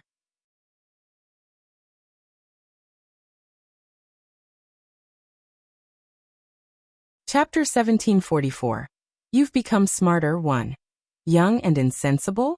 Old man, Miss Chung might be young, but she's almost 100 years old, right? Most of us aren't even half her age. Moreover, according to her age, she's her grandmother. You really have the nerve to talk about her age. Lin Yuan sneered as he glanced at Elder Chow San, not giving him any face at all. That's right. Moreover, even if she was really young, she shouldn't be spouting nonsense. Although we are not as strong as you, we are not to be slandered by others. Grape, who was standing beside Lung Ruoxue, said angrily, Who dares to slander us? At this time, Fengda and Lu Tao walked out of the courtyard together. After hearing Grape's words, they immediately became angry and questioned her. Who else could it be? Of course it's Miss Cheng Xianer. Grape said in an unpleasant tone. Cheng Xianer? Isn't she dead? Feng Die's face was full of question marks when he heard this. You're the one who's dead. Feng Die's words made Cheng Xianer extremely angry, and she retorted without even thinking. Fuck. Are you a human or a ghost? Looking at Cheng Xianer, Feng Die's face was filled with fear. When the others heard Feng Die's words, they couldn't help but laugh. You're the ghost. Of course I'm a human. Cheng Xianer became even angrier as she heard the laughter. But weren't you killed by the men in black? Why did he come back to life again? Oh my god. This was really too terrifying, Tao Tao. I'm scared. Protect me. Feng De said exaggeratedly. After he finished speaking, he even hid behind Green Peach to seek protection with a face full of fear. A scourge lives for 1,000 years. What are you afraid of? Lu Tao glared at Feng De and said with double meaning. Tao Tao. Hearing Lu Tao's tone, Feng De knew that his dear was still angry. He immediately lowered his head, but in his heart he kept thinking of ways to appease Lu Tao. I told you you're not allowed to call me Tao Tao. Lu Tao said fiercely. Every time Feng De called her Tao Tao, she would think of that monkey in Yulin. She had to take advantage of this opportunity to correct this matter because she had said it many times in the past, but Feng De had always turned a blind eye to it. Tao. Feng De just said one word, and under the glare of Green Peach, he swallowed the words he had yet to finish speaking. Then he peeked at Green Peach with the eyes of a little wife. I didn't die, and I didn't come back to life. Cheng Xianer, who had been completely ignored, couldn't help but grit her teeth and say this. Oh, when Feng De heard this, he deliberately dragged out his voice, as if he was somewhat regretful. Damn it, what kind of attitude is that?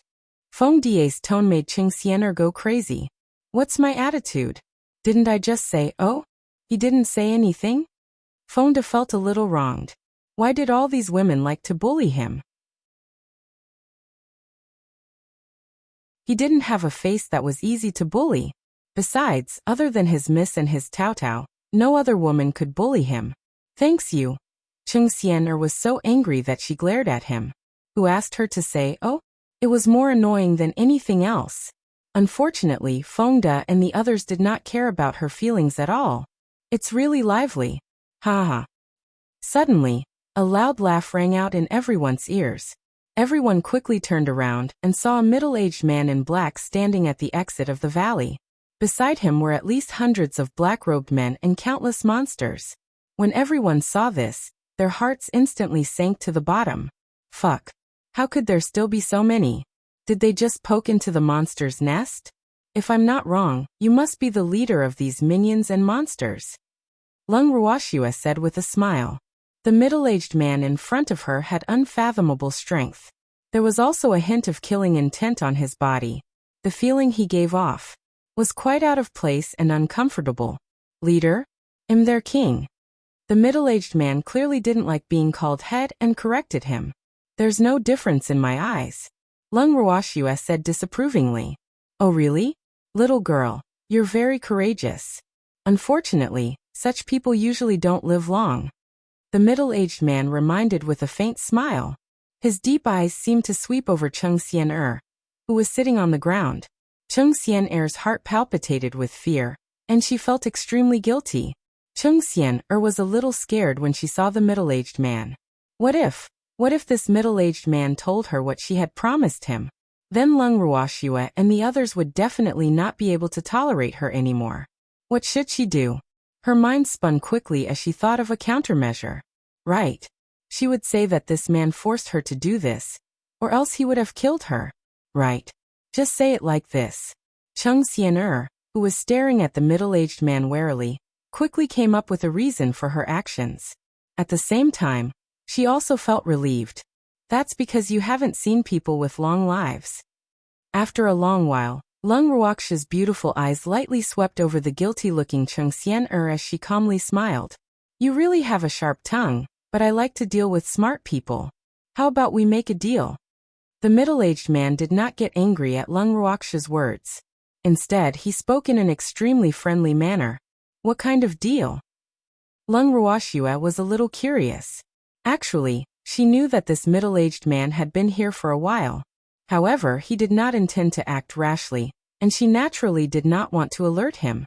Hence, she had been pretending not to know anything. Now, it seemed that this middle-aged man had a request, which was why he did not make a move immediately. "I'm quite interested in your house. Give it to me and I'll let you live. How about it?"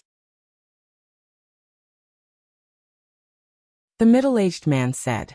In fact, he had thought about killing these people and taking the house as his own.